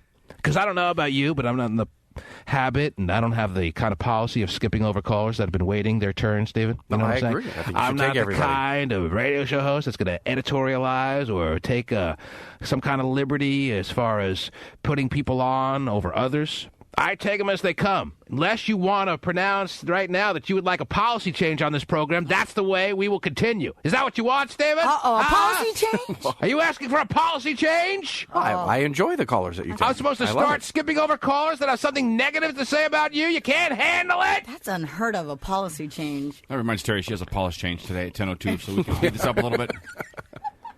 Move the clock forward. I'm asking you now, Stephen. Yes. Would you like to go on the record asking me to consider a policy change amongst the callers? Would you like that or no? I didn't even bring it up, so no, I don't. Well, you kind of made it seem like we just let anyone on the air, and that's...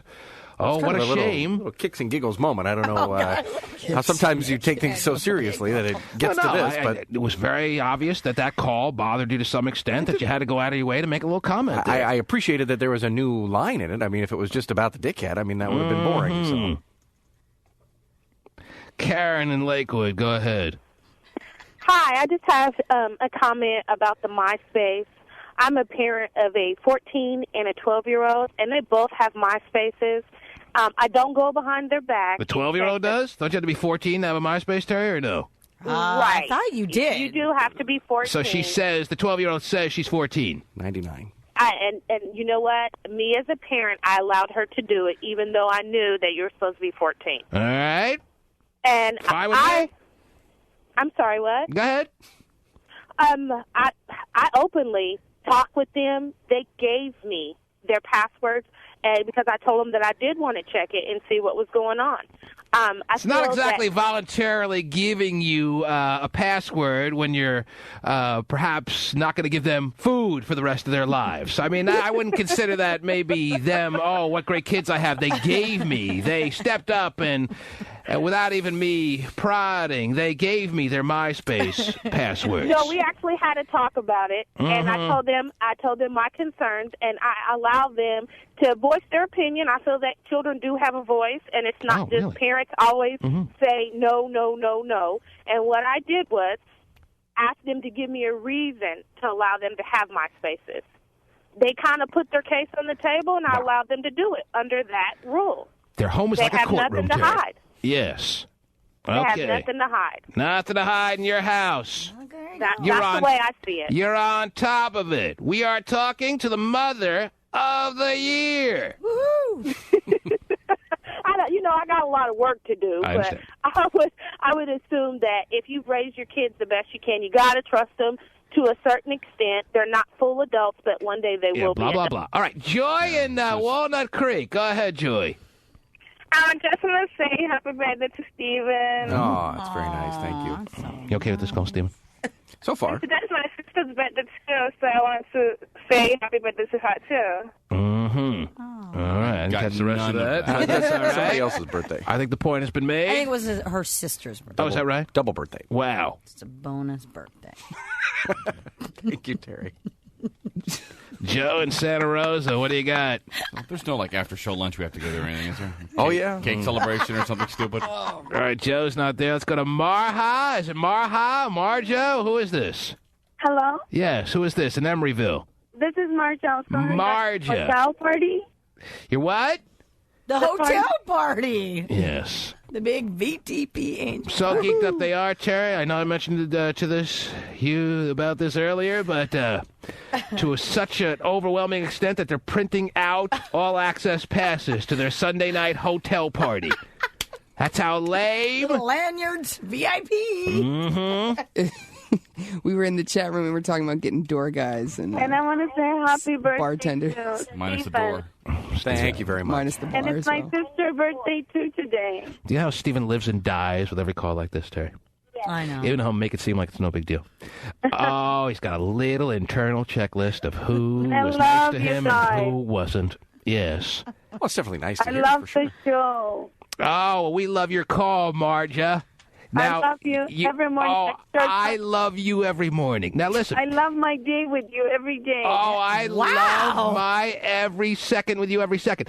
Marja, would you like an all-access pass sent to you ASAP to the Sunday night Vinnie the Pooh, Angel, and Jizzle hotel party to the stars? Would you like that right now as a gift for showing the love or what? Yes. I mean, I'm not overstepping by thinking that I can hand out an all-access pass to a listener. Am I there, Vinnie? No, of course you're in the clear. Does she have to go through some But I interview love process? you guys. Does she loves us? Yeah. Does she need to have to answer any questions? Does she need to send any pictures? What are you looking for as far just as? the list closes at 11. Dress code is strictly Sure, it's a enforced. big interview process. Because I'm not sure how you're trying to fill out your talent field here as far as your hotel party is concerned. I mean, what are you trying? What's your ultimate goal of your hotel party? Have you guys discussed an objective? You know, top of the resume, there's always the objective line. Marja, how do you feel you can help the party? What's your objective for the Sunday night hotel party? I'm not sure, to be honest. Well, with you. figure it out. I don't know. You gonna have a bowl of chips or anything like that? All I care to meet you guys and just see you guys in person and tell you in person that I love you. We guys. know your All of objective, Marja. It's not asking the world of anyone. right, not at Very all. nice, Marja. Right, she just wants to meet and But greet. we got to be honest as far as what their vision is for their silly party. Her name's 2/3 of margarine. Because you, Of course I like her. you got to be. I don't know who said it. It might have been you, Terry. Someone said yesterday these two are becoming like Night at the Roxbury, the new Millennium Hot version. chocolate. All right. Definitely. So if you guys want to make it clear that's on horrible. what this Sunday night hotel party is all about, please state it for the record right now. We're going to have some lovely adult cocktails and beverages for our guests. And then Now, you're bringing those in, or you're sending up for them at your hotel? bringing what in? Are you Oh, my God. No. Are you bringing in your alcohol? Oh, yeah, we'll bring it now. Well, I You'll don't So save, it's open bar. you'll save on costs by bringing it in as opposed to having it sent up. Well, yeah, of course. You put the ice in the sink and then put the bottles in the sink. Because a big-time baller L.A. Hollywood's kind of party is not bringing in the alcohol. You're setting up for it from the hotel situation, You understand that. It's kind of a little bit. I'm not saying it's all out low-rent situation to bring in your alcohol. It's cost-effective, but I'm just making it T-Man, clear. but I don't drink. Okay, you're not invited. Anyway. I mean, if the liquor store's across the street and Well, I don't have to work have at Hey, it makes fiscal sense, yes. No doubt about it. But I just want to Yeah, make not sure bathtub for sure. Yeah, I know. you're not ready to be all out baller status. You know that. Okay. Do you want me to print out the pictures of the hotel? What else? What else are you seeing as far as the visions in your mind? Let's flash forward. I can get a little more out of you on your birthday, please. Oh, maybe it doesn't work on his birthday. Okay, let's flash forward. I have to do the sound effect on my birthday. Flash forward to Sunday night. Man, everyone's lazy. Sunday night. Okay. Man, I'm drunk. Look at all these people. Let me set the scene. It's your hotel room. Angel is doing his lampshade dance for the sixth time. And Lampshade. well, tell me, what visuals do you have for your unbelievable party that you are? Who's knocking microphones around? Oh, that was me. Please. I was getting excited. Getting all I'm sorry. nervous. It's Vinnie the Pooh this time. Bumped his own face into the microphone, trying to answer my question. That was me. I apologize. All right. I know. You said it 6 times now. T-Man, Okay. Yes, Marja. can I say happy birthday to my sister Ariana? No, She has absolutely not.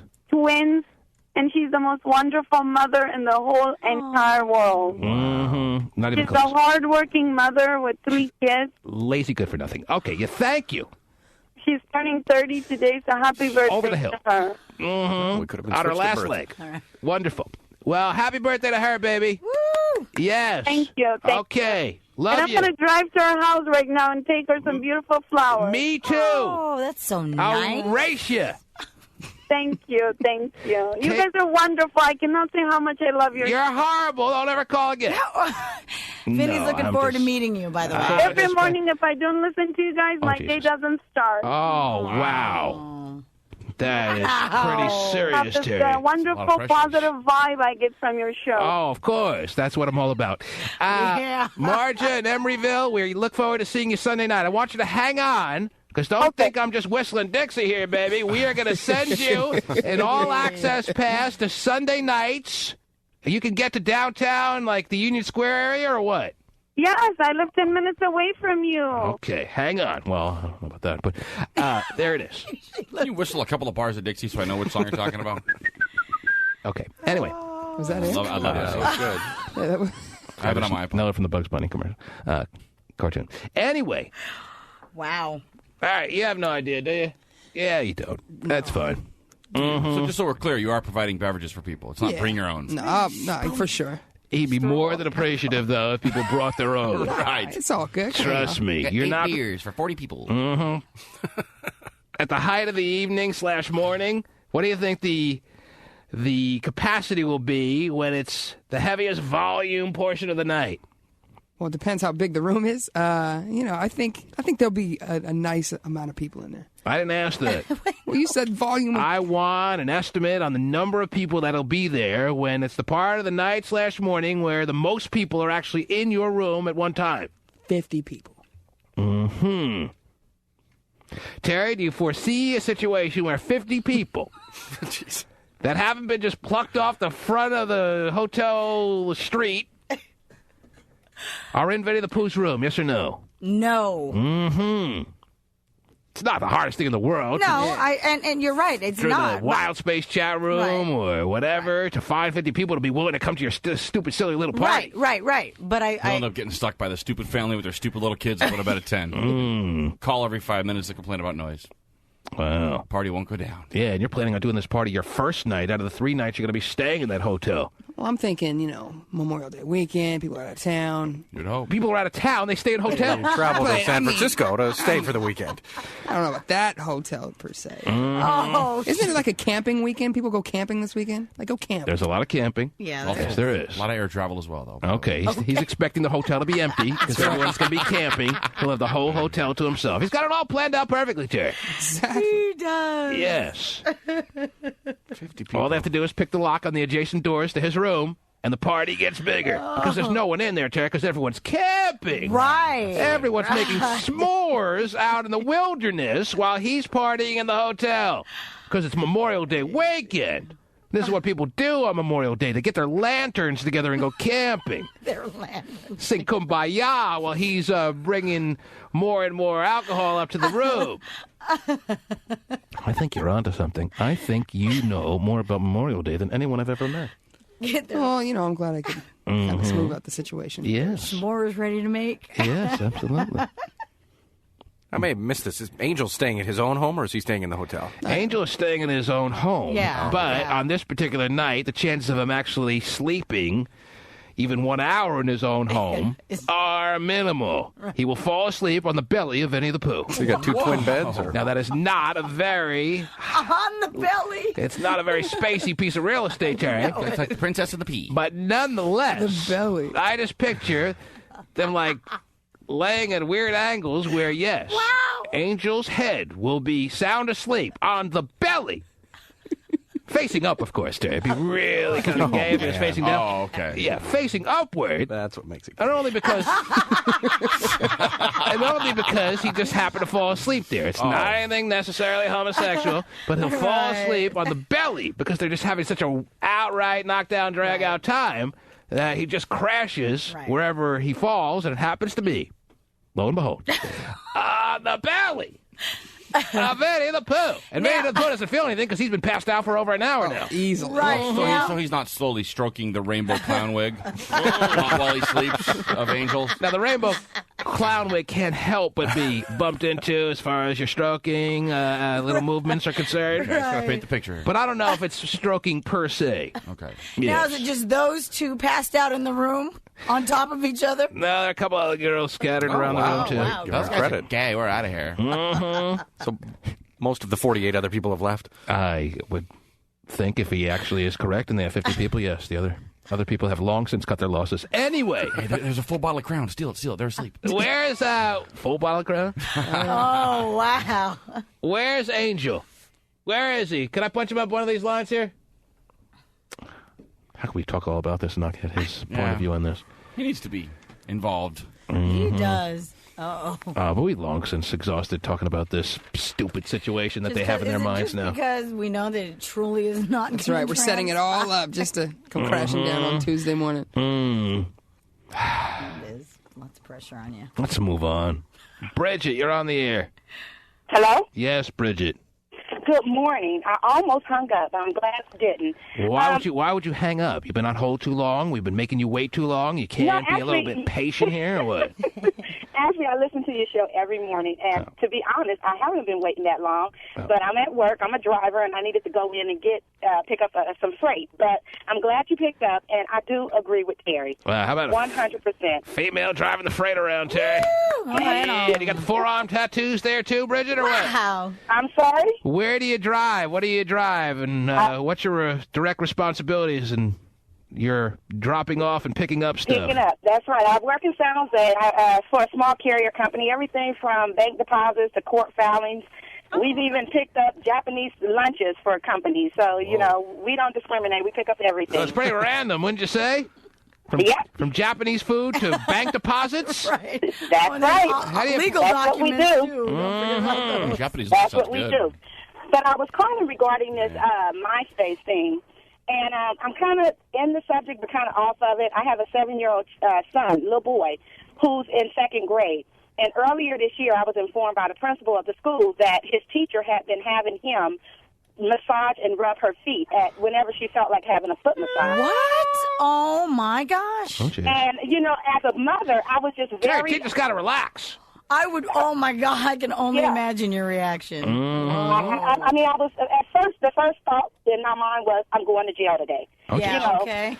Why? For a little foot massage? Come on. To me, as a parent. And then when I got more information, I'm thinking that this was just something that she had the students doing in her classroom periodically. But come to find out, my child was the only one that she had doing this. And he knows how to rub some tootsies. That's right. Now I'm saying to me, for an adult woman to have a 7-year-old little boy rubbing her feet. Yeah. As a mother, I can look at this only one of 3 ways. Oh, 3 Either ways. he Wow. was acting out, and it was a form of punishment. Wait a minute. Either it was some kind of racial, thing going on here because he was the only little black kid in the class. Oh, jeez. She's a white teacher. Wow. That's hot.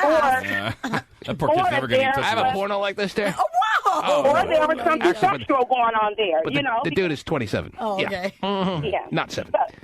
So, and I think that if he was older, he may have wanted to share this information with some of his friends on MySpace or what have you. Right. And I would have been able to find out through that way because he kept it to himself. And So the moral of the story is you think everyone from the age of what, 6, 5 should have a MySpace so you can check up on him? No. She's saying that had he been older, Right. like at the MySpace age, like 14, 15, he probably would have gotten on MySpace and Had he and been told about his older, she experience. wouldn't have been interested in him. No, and that's how she would have found out about it. As opposed She wishes to... she had an area where she could check up on her kid, is what she's saying. Is that right? She Right, wishes she could keep better tabs. exactly. Well, how did it again come to light that your son was giving the teacher foot massages?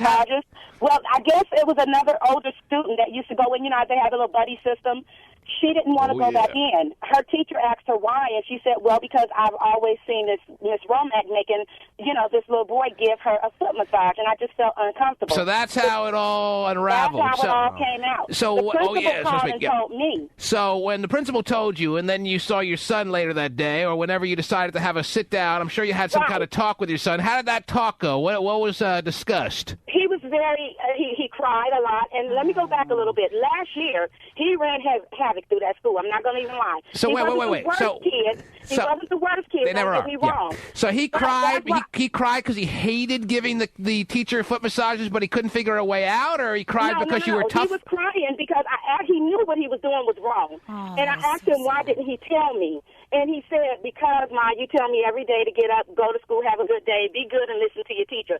Because, last year I got so many calls at work, Ashton's doing this, Ashton's doing that, and I was like, baby, don't have them people calling me at school, at work. I need to go to work. Your dad needs to be at work. Go to So school, what's the situation now? Does he still have that teacher or no? No, they did. Well, after, about 3 days later, he was taken out of her class, but she was left on school campus after the first day when I told them I did not want her at that school. I felt as though the other parents at the Did she deny the foot massage thing or no? Initially, she denied it until they did a semi-investigation. Oh, my God, T-Man, when this first happened, I was calling Channel 2. I was calling Is she admitting it now or no? Is she admitting the foot massage thing now or no?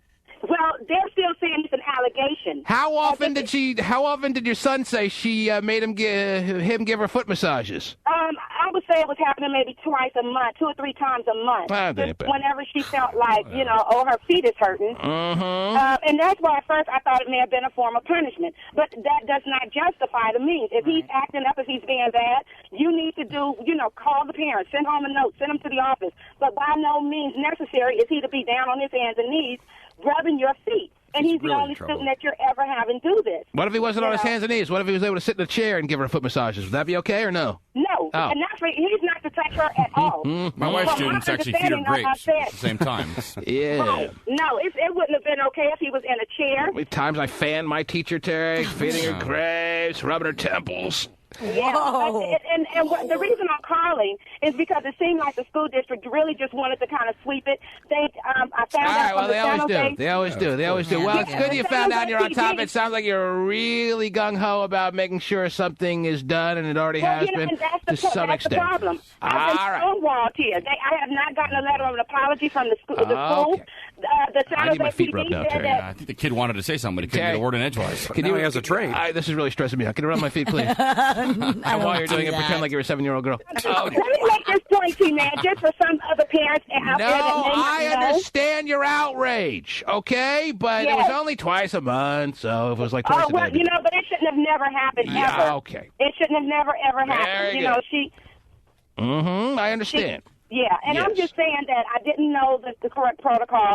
San Jose PD had not been notified, and anytime there's any kind of allegations made against a teacher with a child, it's supposed to be reported immediately. 4 days later, they still hadn't done anything until I called Channel 2 and Channel 7 to try to get the story out to inform the parents. I have a good feeling that she's going to be able to get the story out there, Terry. She sounds like...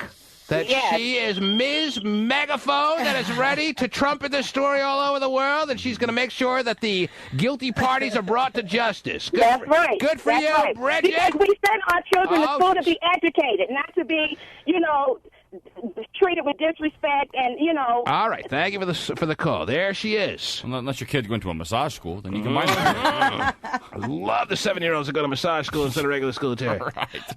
They rarely learn the street skills that you need in this world, Terry, like how to get ahead.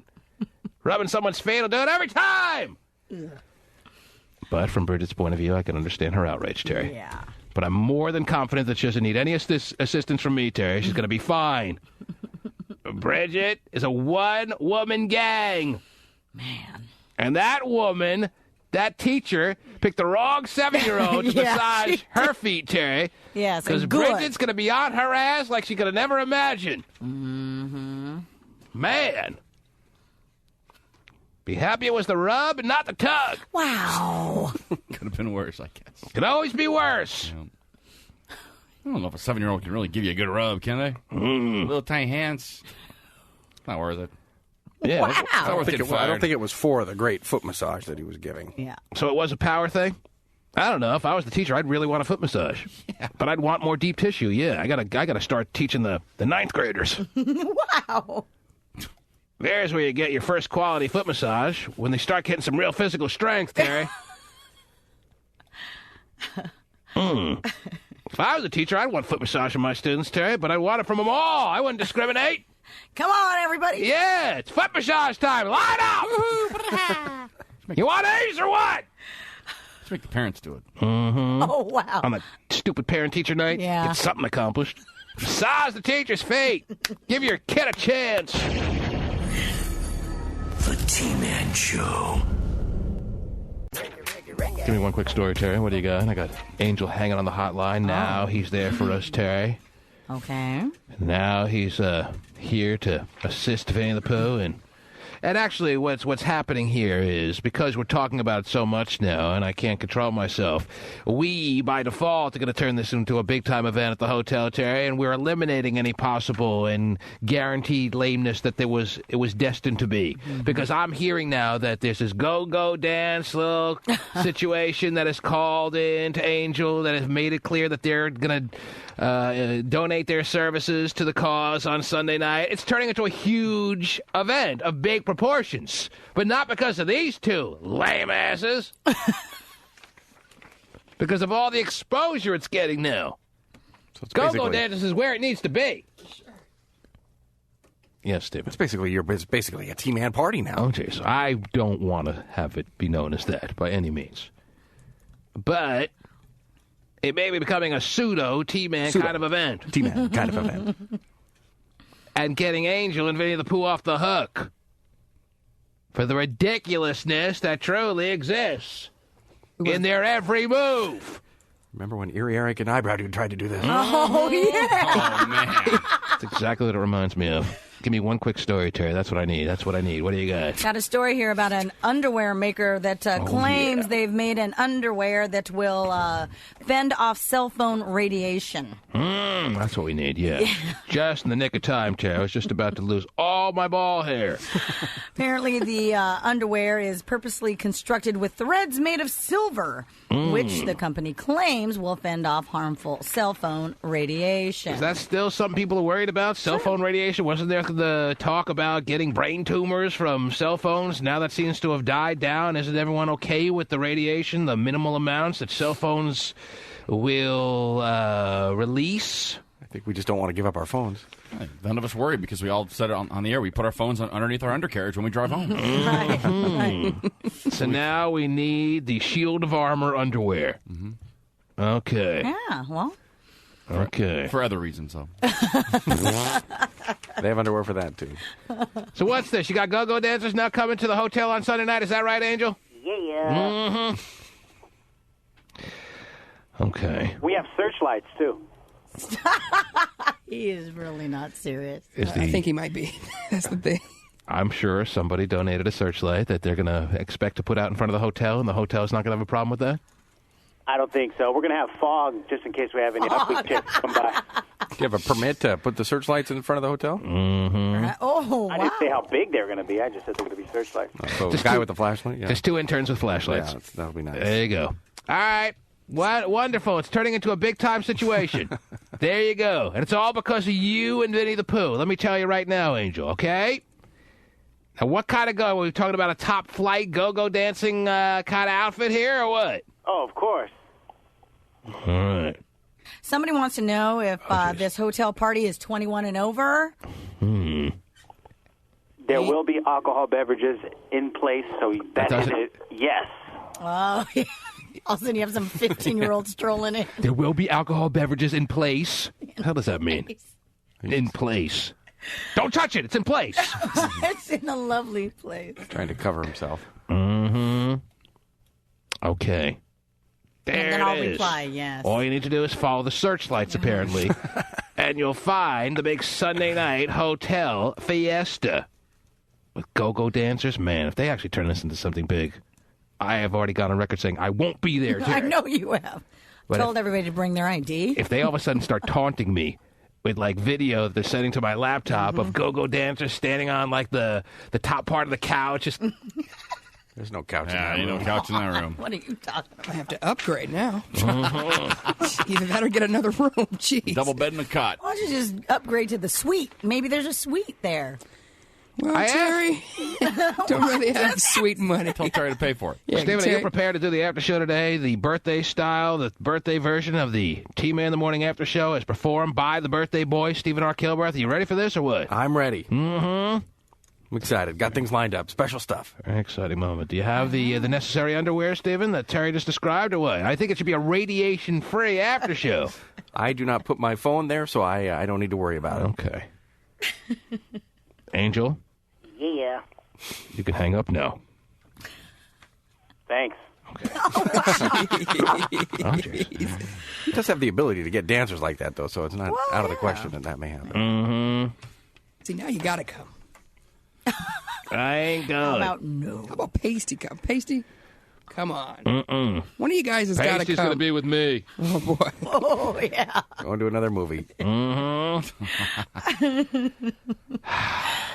totally out of control. Should be a good time. Look, everyone's calling now. I want to go into the party. Look what we turned this into. It was supposed to be a joke. Aren't people getting this? No. Letitia, aren't you understanding? This was supposed to be a joke. It was guaranteed to be a joke, and now look what it's turning into. It's turning into something that I'm actually interested in going to now. I actually said, make sure you bring ID, and somebody said, so you mean they card people? Yeah, I don't know. Amen. Yes, Letitia in Oakland. What can I do for want you? to go.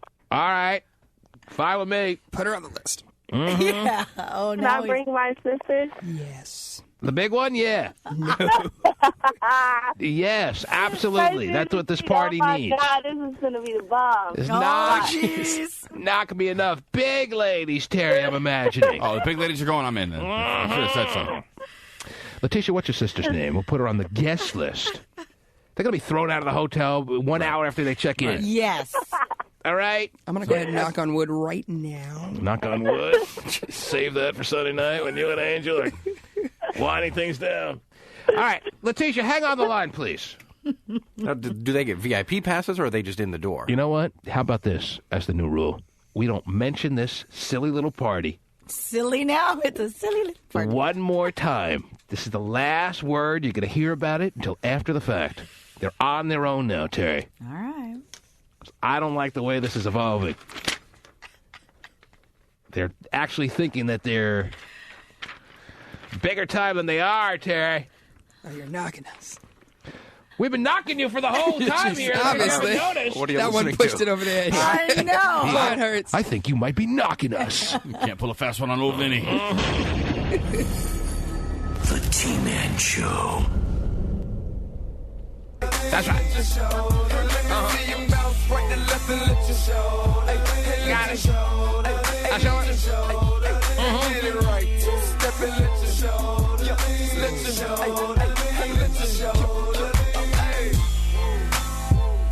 Sarah! Sarah, can you hear me? Sarah, are you there? Hello? Yes, Sarah, you're on the air. Hi. Stop typing, Terry. I can hear it over the radio. I know. You have very important things you're doing over there, Terry, but I have to disturb you at this time. I feel bad about it, but I must. Yes, Sarah, go ahead. Yes, me and my husband have been married for 2 years, and last night we were coming into the discussion. He pretty much asked me for a threesome with another girl. Mm-hmm. Well, it's the 2-year threesome, it's Terry. You know, it's a typical modern-day question that pops up at the 2-year mark of any marriage. Oh, not the itch you get from a threesome. No, that is something just a little cream will take care of.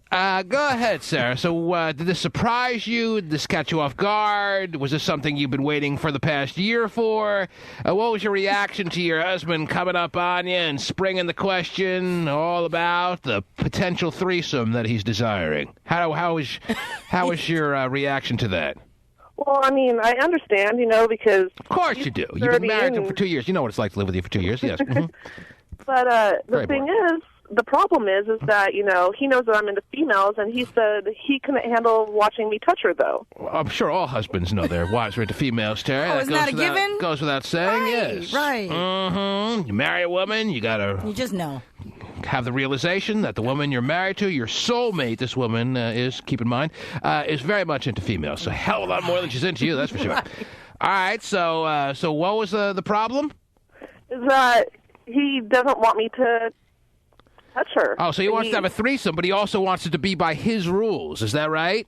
Yeah, and it's like, okay, so are you telling me that you just want to have sex with another woman and want me to be okay with it? This is a bold little 2-year anniversary move, huh, Terry? I mean, maybe you start feeling comfortable in your marriage that you can just come out with anything that's on your mind. Hey, honey, I want to have a threesome, and I want it to be completely by my rules. As a matter of fact, you can have no say in the matter. Right. And if you just kind of lay there and just flail away every once in a while, that'll be more than acceptable. Is that pretty much what he's saying to you, or what? In fact, you could be somewhere else. Mm-hmm. Yeah, I want to have a threesome, but I don't want you around. Yeah, because I don't like you touching girls. So I don't know what to think. I mean, I love him, and I don't. Well, if you love him, you got to do this to keep him around. So listen, I think it's more than appropriate for you to say, yeah, I'm willing to negotiate with you on this, honey bunches of oats. However, I would like to have a little bit of power in the way this kind of shakes out, if you know what I'm saying. And I think he should be somewhat open to that being a reasonable request, that you're allowed to, for every rule he's able to make, and every threesome should have its rules, Terry. Oh, yeah, that, I mean, if you're going to do that, if you want to keep your marriage healthy and keep it intact, you got to have rules with your threesomes. So I think for every rule that he comes up with, you should be able to say, okay, that's a rule that you get. Now it's time for my rule. So you alternate in laying down the rules for your threesome. Because as I said, every threesome needs some ground rules. So if you were to suggest to him that you would like to put in your own rules that go along with his rules, is he going to say no? I don't know. I tried bringing it back up last night, and he got a little touchy about it. Oh, yeah. Well, what is all this thing about touchy-feely stuff? Well, you tell him you called the T-Man, and tell him the T-Man said that it's absolutely reasonable that you should be able to incorporate some of your own rules into this threesome. Okay. All right? And then call us back tomorrow and see what and tell us what he says. All right, thank you. Okay, I'm glad we could get that straight. Yeah, and if that doesn't work, I may have to put her on the phone with the resident expert on these situations, that being this guy! And everybody wants to slide up your moon, baby. Okay, wow. there it is. Jeez. Easy. Yes.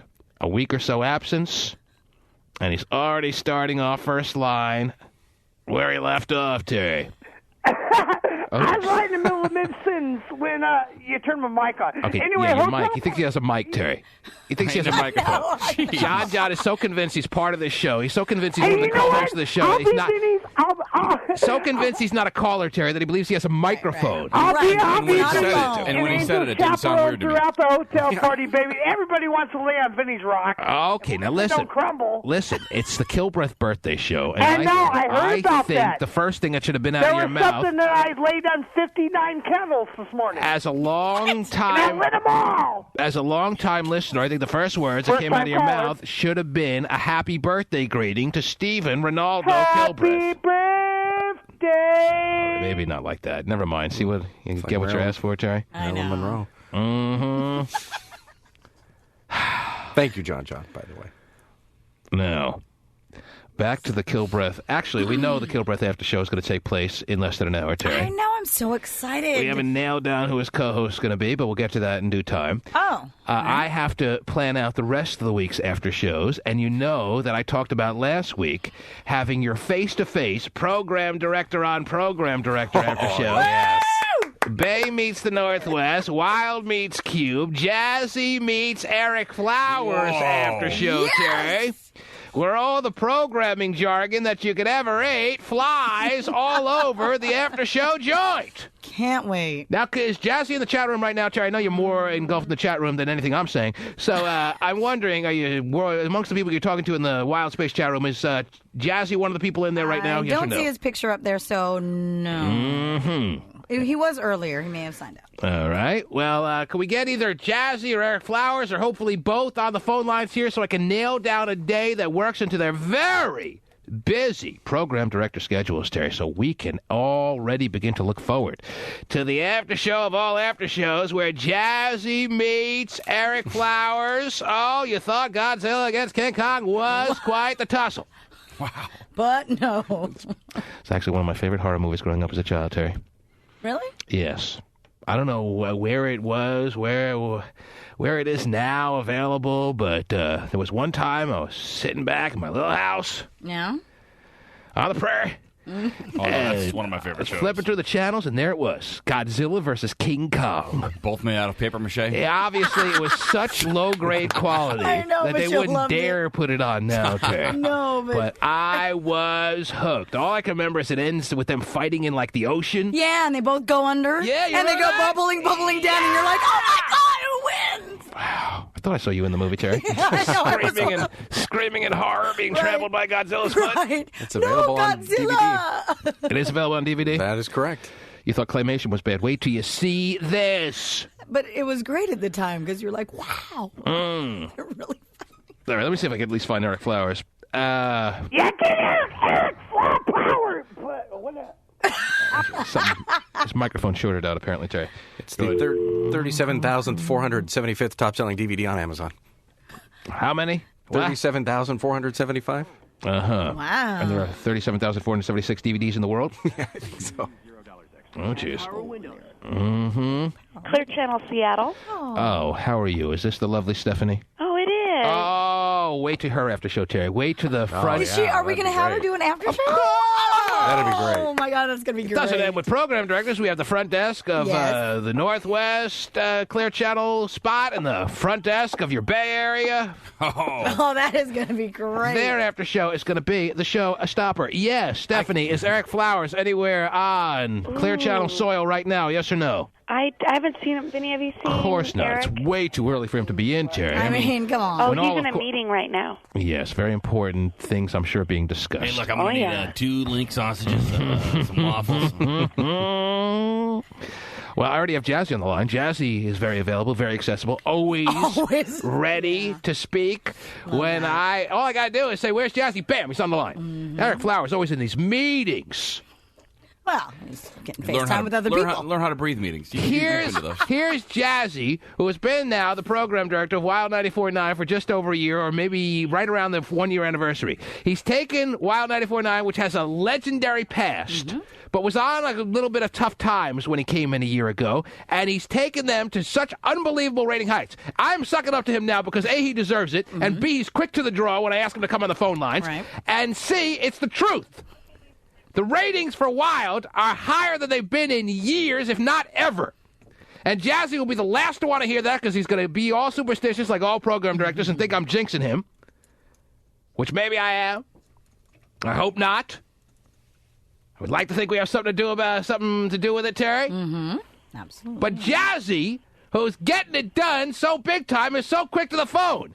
Eric Flowers, who could be about as far away from getting it done as humanly possible. Wow.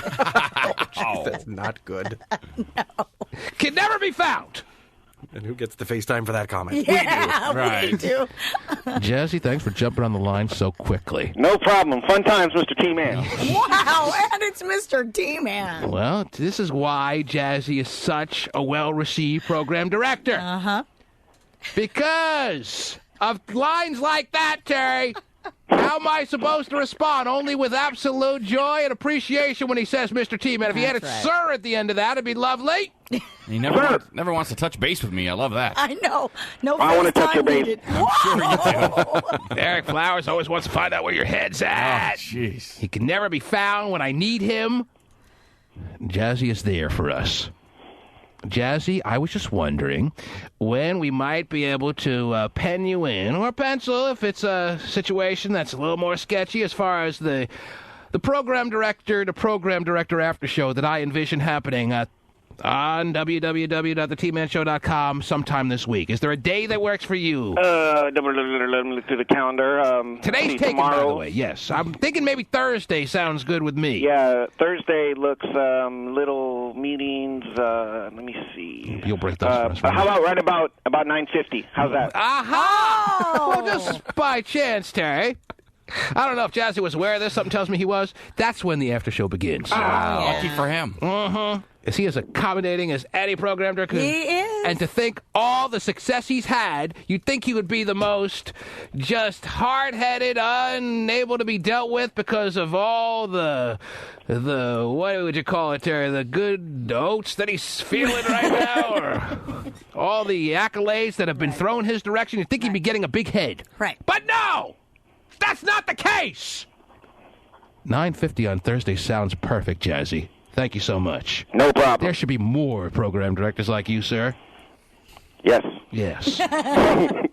Thank you very much. Thank you. Bye. I look forward to that on Thursday. Great. There he goes. Yeah. I can't wait. Knows when to cut his losses. Yeah, he does. He doesn't continue on. Doesn't ramble on. No, and he doesn't want to take you on in any way, shape, or form. Knows when to make a proper exit. Right. Bye.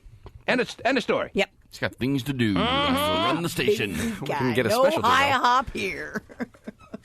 While Eric Flowers is somewhere in a darkened storage room right now trying to pass the time with the woe is me, what do I do with this radio station attitude? Where is he? Well, he's not in the chat room. That's because Cube doesn't have a chat room. Yeah. And don't make it seem like I am being disloyal to Cube, Terry. You know that I love Cube. I built this station on my back, Charlie. Nothing to do with it. Couldn't carry my jockstrap. No, they're lovely people. And the 7 bus is coming in right now. But, no, they're terrific. And Eric Flowers and I have had a long relationship, Terry. Yes. But would it be too much to ask to be able to find him one morning when I'm trying to work something out here? No. Would that be too much to ask? No. Yes. Helps with bonding, too. You know? Well, I mean, I think Jazzy has pretty much put it on the record. Eric has to be there. Flowers has to be there on Thursday now for the after show. I don't care what he's got going on. I don't even want to... Hello? Yeah, I'm looking... Stephanie, is there any way to find him in whatever meeting he may be? Is there anywhere you can transfer me that I can actually speak to the man or no? In the BP room? Just make an all-out company page for the red-headed stepchild to come to the phone right now. Okay. The first firecrotch to grab the line, tell him wins. Wow. He's the only one in the building that I know of, Terry. Well, I'll do a little page. Okay. So I'm going to put you on hold for just a second. I'd love to hear your page. They turned me on. If you don't mind, you can put the phone down and pick up another line so we can all listen in. Fine, hold on. You can work the word firecrotch into your I don't page. want to say firecrotch anymore. All right. She's trying to cut back. Okay. Yeah, I'm trying to cut back to once a day. Okay, hold on. Not really. Sue had a chat with her. Oh, jeez. We're hearing the show on delay. Wow. Yeah. My stomach's starting to hurt, Terry. Powers, please dial 2180 Eric Powers. He's calling him Powers? Yeah. I thought it was Flowers. She's a real company person. I've been calling him Flowers for so long that I started to believe his last name is Flowers. That's why he doesn't get your Christmas cards. Hold on a sec. I have to put you on hold. He's calling. Oh, wow. As you were starting in the minor league. Oh, jeez. Yeah, this is some real in-depth sports conversation going on down the hall, Terry. Minor league baseball talk. You were starting in the minor leagues. We look at you as that, or weren't they telling you anything? Did you just have to be prepared to go either way? Oh, I'm sorry. I'm missing this, Terry. Now he wants him to go either way. They work on just getting you better. They kind of keep that stuff. Wow. So you're always in the dark. You never know. Sorry. Oh, wow. Sorry about that. Okay, I It's not found the athlete's him. fault. Thank you. Thank you very much. I'm going for to your put you hard... right directly into the meeting. Oh, yeah. Wow. Thank you for your hard wow. labors. Yeah, Are we going to be on Allison's gonna love this. speakerphone? Yeah, so hold on one moment. You're on your favorite. You're on your. Terry Free's hosting now. Somebody hit him. Terry, you're looking better and better to me as a host here, Terry. Flowers, Yo, how are you? I'm doing fantastic. Why is it so difficult to get a hold of you? We're in a meeting right now. Hi, everybody. We're in a meeting. It's proving how many people are surrounding him right now with all important programming issues to discuss, Terry. The man is always working on things. Always working. Always working. Grinding, baby. Well, happy birthday, Stephen. Oh, thank you, Eric. I appreciate that. Thank you, Allison. Are we ever going to have her host an after show? No. All right, listen, tell everyone in that meeting to shut up! I got important things to discuss here. Are we on speakerphone? Good. Mm-hmm. You want to be on speaker? No. Oh. Let me ask you this. Number one. You guys want to keep going? Yes, sorry. Jazzy has already stated that Thursday's after show is perfect for him. I want a program director meets program director after show. Who knows why, Terry? But you are now on the clock for Thursday morning at 9:50, whether you like it or not. Push any meetings that you may have of all important natures aside, for you will be there. You understand this or no? Postpone. Yes, we're in. 100%, 10 o'clock. Can I have any guests that want on the air? 9:50. It'll be over, believe me. 12 minutes of your life. You don't get guests. Come on. All right. Got it. Okay. All right, that's all I needed to talk to you about. I'm ready to go, dude. It's never really Armageddon every time I want to talk to you. Do you understand this? You don't have to, I'm excited. You don't have to duck. You don't have to hide. You don't have to avoid my calls. You don't have to do any of that. Never would. I know you often do, so don't lie. No, I don't. I know there is a lot of times where you feel that I'm too worked up and you want to let me have the blow off the steam moment where you don't take my calls. Don't lie. Well, I do get. Sometimes if I let you cool down, I know things will be better in about an hour or so. Thank you. Now, what are you missing in that meeting? It sounds like rousing good times there. What's going on? You want to say hi to anybody? Not really. They're updating each other what they got going on for the weekend. I want to make sure there's no appearances for Hot Shot and Kilbreath, please. I don't want any of those. Hear what he said? He's talking about, he's made sure to get a plug in there. He's talking about Summer Jam. That's what he's going to do on Thursday, too. You got to be careful. That's right. We got Summer Jam. It's tickets on sale June 2nd. Okay, listen. I expect you. I have to pick your topics, by the way. You can't just talk about whatever you guys decide to talk about on Thursday morning. I already have T-Pain calling. You get to do an after show, but you have to talk about the topics that I will list out for you. What? Okay, yes. I thought we could do what we wanted to do. No. There's some guidelines you have to follow. I heard Tari's show. There was no guidelines. You can talk about whatever you want to. You can talk about whatever you want to talk about inside of the subject matter that I give you to discuss. All right? Give me a clue. It'll involve me. Oh, crap. And my greatness. He's finally asking for a clue, though. That's a good start. The radio juggernaut that is T-Man! Okay. Anyway. There's no options. And some other subjects, yes. There'll be options. Like, all don't right? wait. I'll be there Thursday at 9:50. There'll be a potpourri of topics that you and Jazzy can select from, okay? Are we on at the same time? You're going to be on face-to-face. Thank God. A lot of FaceTime. Mm-hmm. You thought Elton John and Billy Joel were bad, Terry? Oh, we're screwed. So you can go put Harris out at Mercer Street? You guys will have fun. Steven, taking back that happy birthday. See how long it didn't take that much trouble after all to put these two together on Thursday morning. We're ready to go, baby. But as far as today's after show is concerned, now it's time for Stephen Kilbreath to select a co-host. However, he only gets to select one.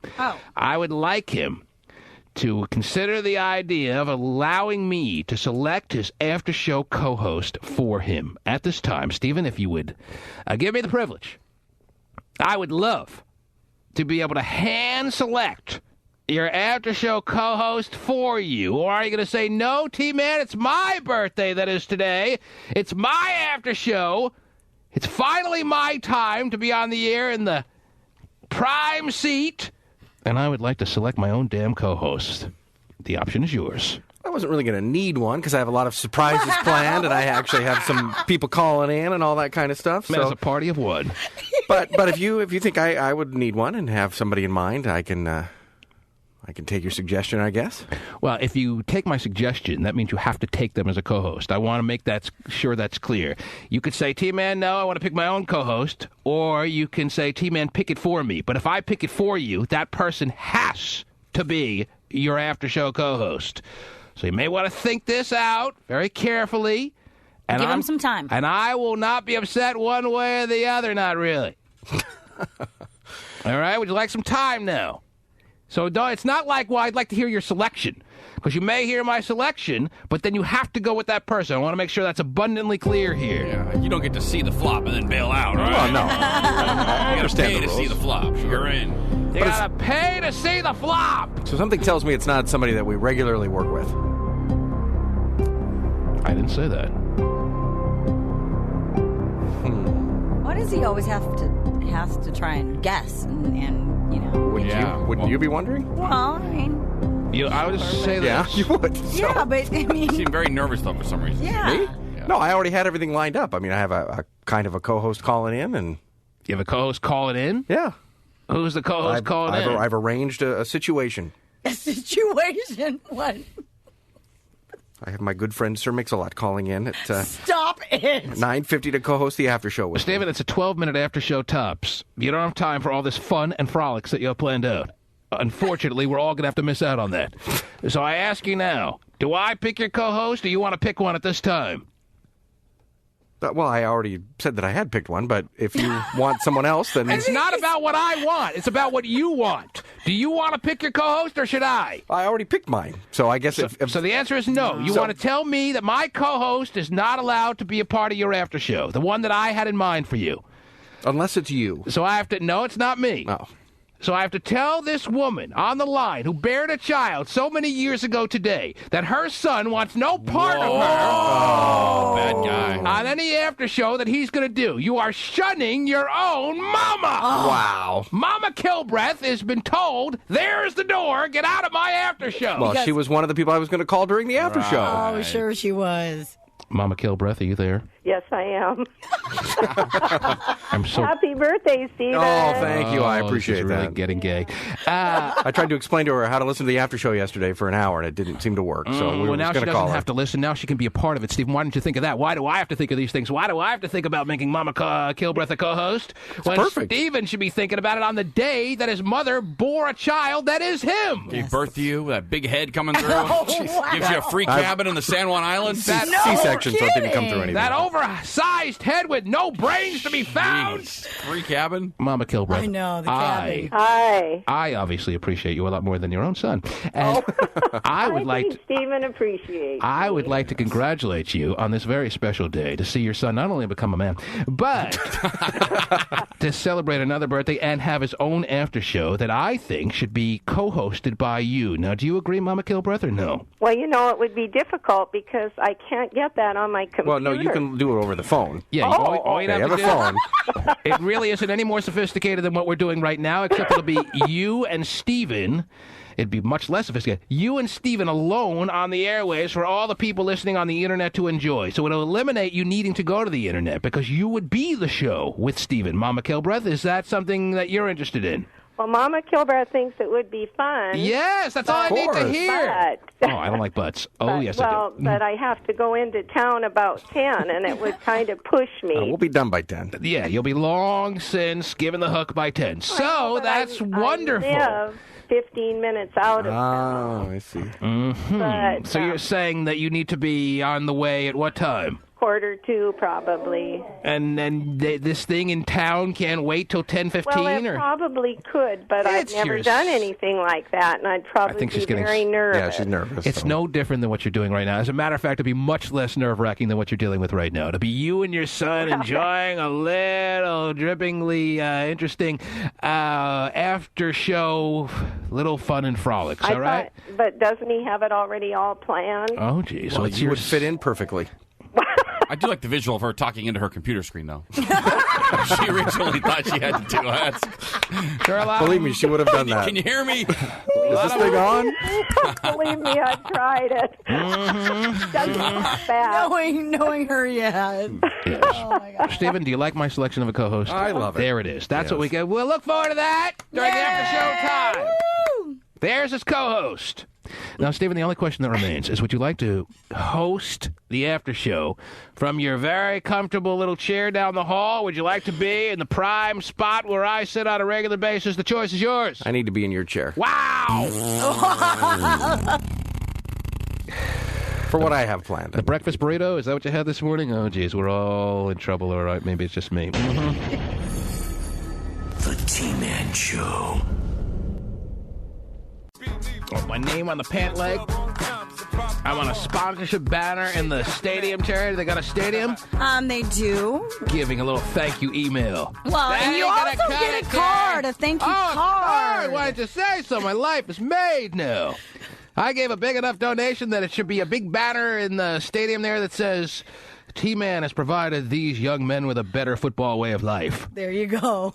I'll make a note of it and let Do I him- need to make a bigger donation for that, Terry? Because I'll do it. Well, they implied that, yes. Terry told me that her son's football coach emailed a thank you for my donation to the team. And I don't think that's going to cut it. I want my name right across their chest. Wow. A chain thank you letter that everybody got? Apparently, that's all my donation was worth. No. To Carl. Thank you for your donation. Right. I forgot to change the name on all of them. That's great. Oops. Whatever. Well, you get lifetime supply of hot dogs at the games, too, I was told. Oh, now we're talking. That's all I needed. Maybe I'll donate. All I needed was some token of appreciation for my sizable contribution. He did acknowledge it was sizable. Okay. And he said thank you. Tell him that that's not the way I like to get my appreciation. Not those. I want a big blimp. I just said that. I said I just told him thank you. He'd like a sponsorship banner up at in the stadium. Oh, I'm just playing, Terry. No, he's going Okay. to think I'm a maniac. But since you sent it already, it's okay. All right. I did. All right, the Kilbreath birthday show is almost in the books. Let's give away something. Let's clear the lines. Who's been waiting forever here? Oh, I'm sorry. 1-866-663-T-Man is the number to call. First caller is going to win something of value. Whoa. depending on where you're calling from, of course. In the Bay, who knows? In the Northwest, I'm sure your mind is more on Summer Jam than anything. Mm-hmm. So we will accommodate you. That's how we does it. 1-866-66. You can feel the tension building, Terry, as we head into the Kilbreath after show, birthday style. You know what I'm saying? I do. I'm trying to ignore it, but it can't be ignored. It's too damn tangible. Thick. Preparing. Oh, it's With thick. tension. Terry certainly enjoys it thick. You're on the air. Hello. She does. Who's this? It's Tim. What's going on, T? How are you, sir? I'm doing all right. What was with the voice? Yeah. What was with the tone of the voice to start the call? I'm confused. Oh. Wow. Okay, now that clears everything up. Yeah, it does. Who is this? This is Tim in Seattle. And what can I do for you, sir? How can I shower you with love? I'm trying to get some Summer Jam tickets. Well, I think that could be worked out there, Tim. Yay! Oh, jeez. Is that a button he hits, or? I think so. You know, I've got... Yeah, it is. Mm-hmm. Definitely a button. That is a button? Hit it again, Tim. No, it's not. him. It's just It him. ain't no button. But it sounded so damn consistent with like the battleship sound effect in the background. That's what had me thrown off. Every time he was done, you heard the... Which I think is just his phone. That ain't no button. One more time, Tim. Oh, that one had a little flush attached to it. Tim. That's the noise you make after a late night of Taco Bell. Yeah, I've heard that noise a couple times in my life. Timmy, congratulations. Who are you going to take to the show with you? I don't know yet. All right, you work on that. You got a girlfriend? You got no one in your life? You're a complete loner? What are we talking about here? Yeah. Exactly. You having any... I got a little dilemma going on. It's all good, though. Oh, okay, we'll talk about that another time. Do you have any love relations that you've been making over the past few months, or are you completely celibate at this time in your life? Well, what are we dealing with here? I don't know. It's kind of weird. Well, it's a very simple question. It's yes or no. It'd take like half your show to get it figured out. Well, I only got 30 seconds, so tell me, are you having sex with anyone or no? Not right now. No. All right, well, Summer Jam will bring called that it off. streak to an end. Somebody out there called it off. How long ago? 4 years ago? How long ago? About a month ago. A month ago. So it's been a month that Tim in Seattle, but he's still got the ooey down. Yeah. He has not had intercourse of any kind in the past month. I have not. Now, are you the kind of guy to gratify yourself individually at these times, or no? Definitely, man. Every night. Couple times. That's why he practices the noise. Couple of times a night. Yeah, you practice. Thinking about 30 feet, you know? Oh, Whoa. hey, those are my thoughts. Don't worry, Mom. These aren't the questions for the after show. Okay, yes. Hey, I don't want to cut it to Kilbreath's after show time, so Yeah, let we me gotta go. put Tim on hold. Congratulations. Kilbreath, happy birthday to you. Oh, thank you so much. The radio portion of today's radio program is now in the history books, isn't it, John? And you know what, though? Did you Tense- get the password? You got to log on to www.thetmanshow.com. Congratulations to Stephen Kilbreath. Yeah, Stephen, happy birthday.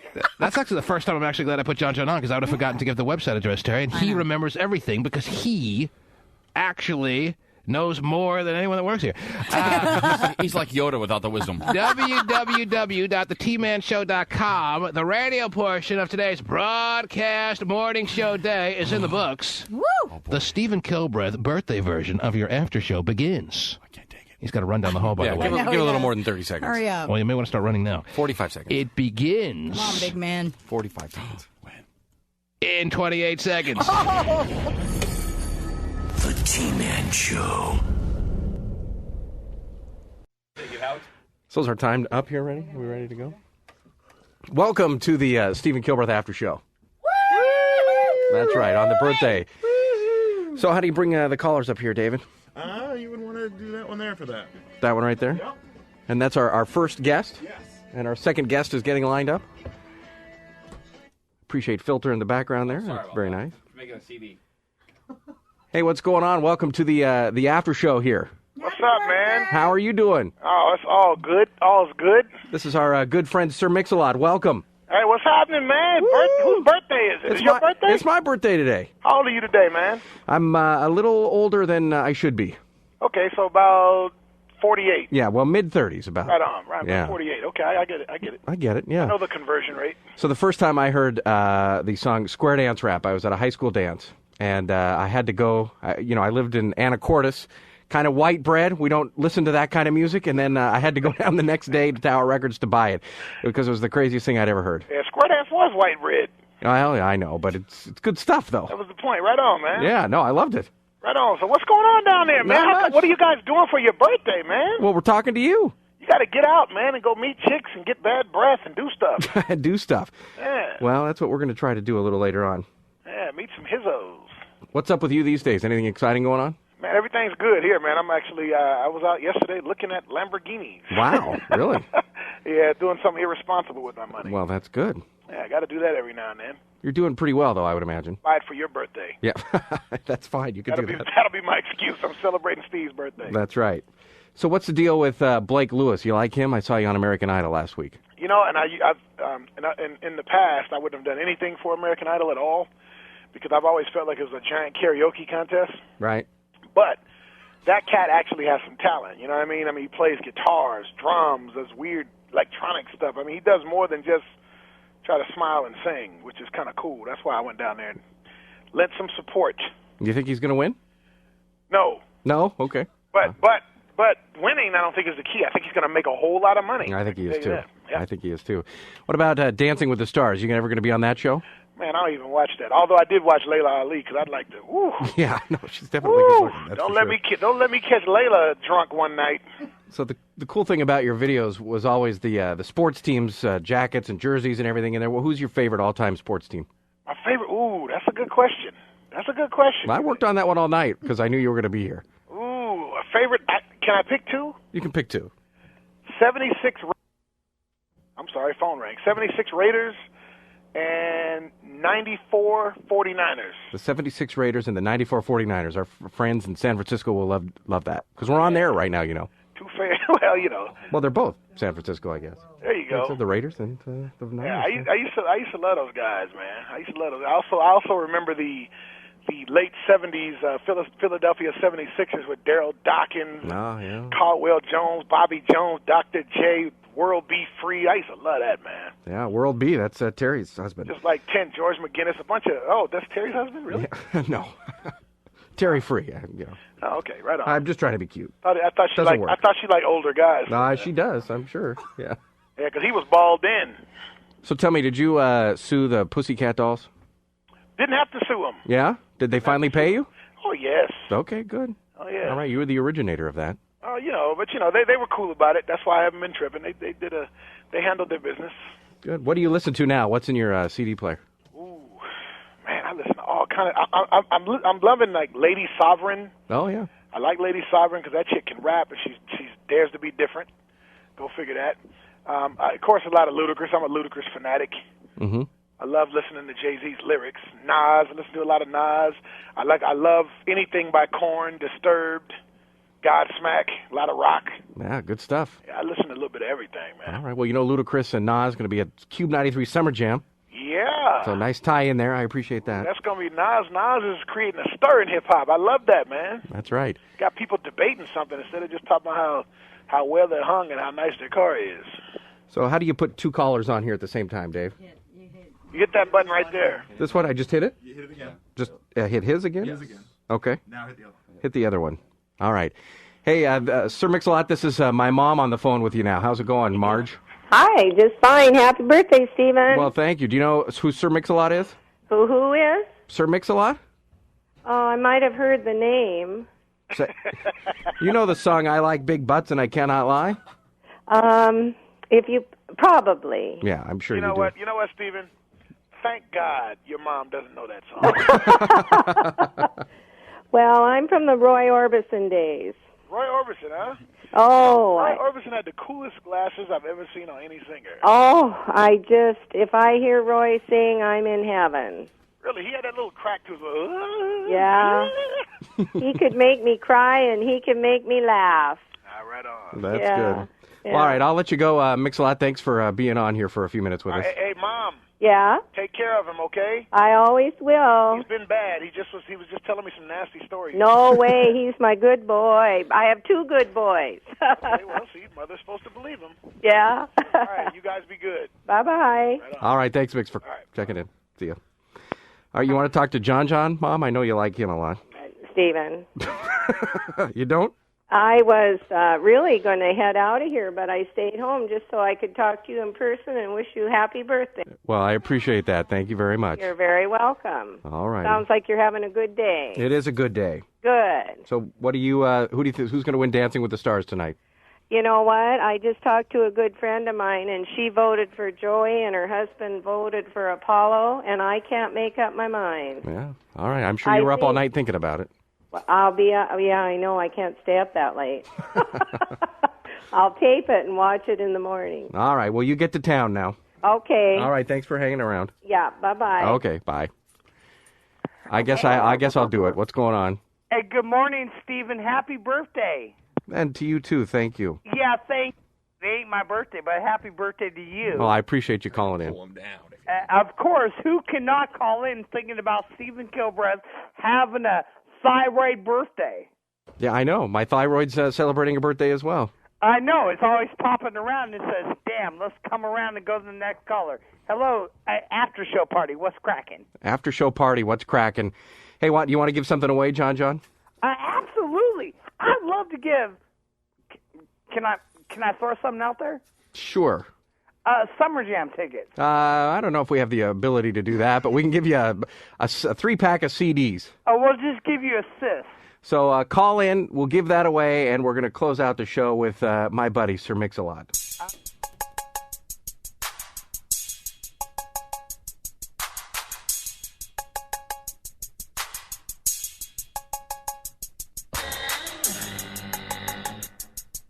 My posse's on Broadway.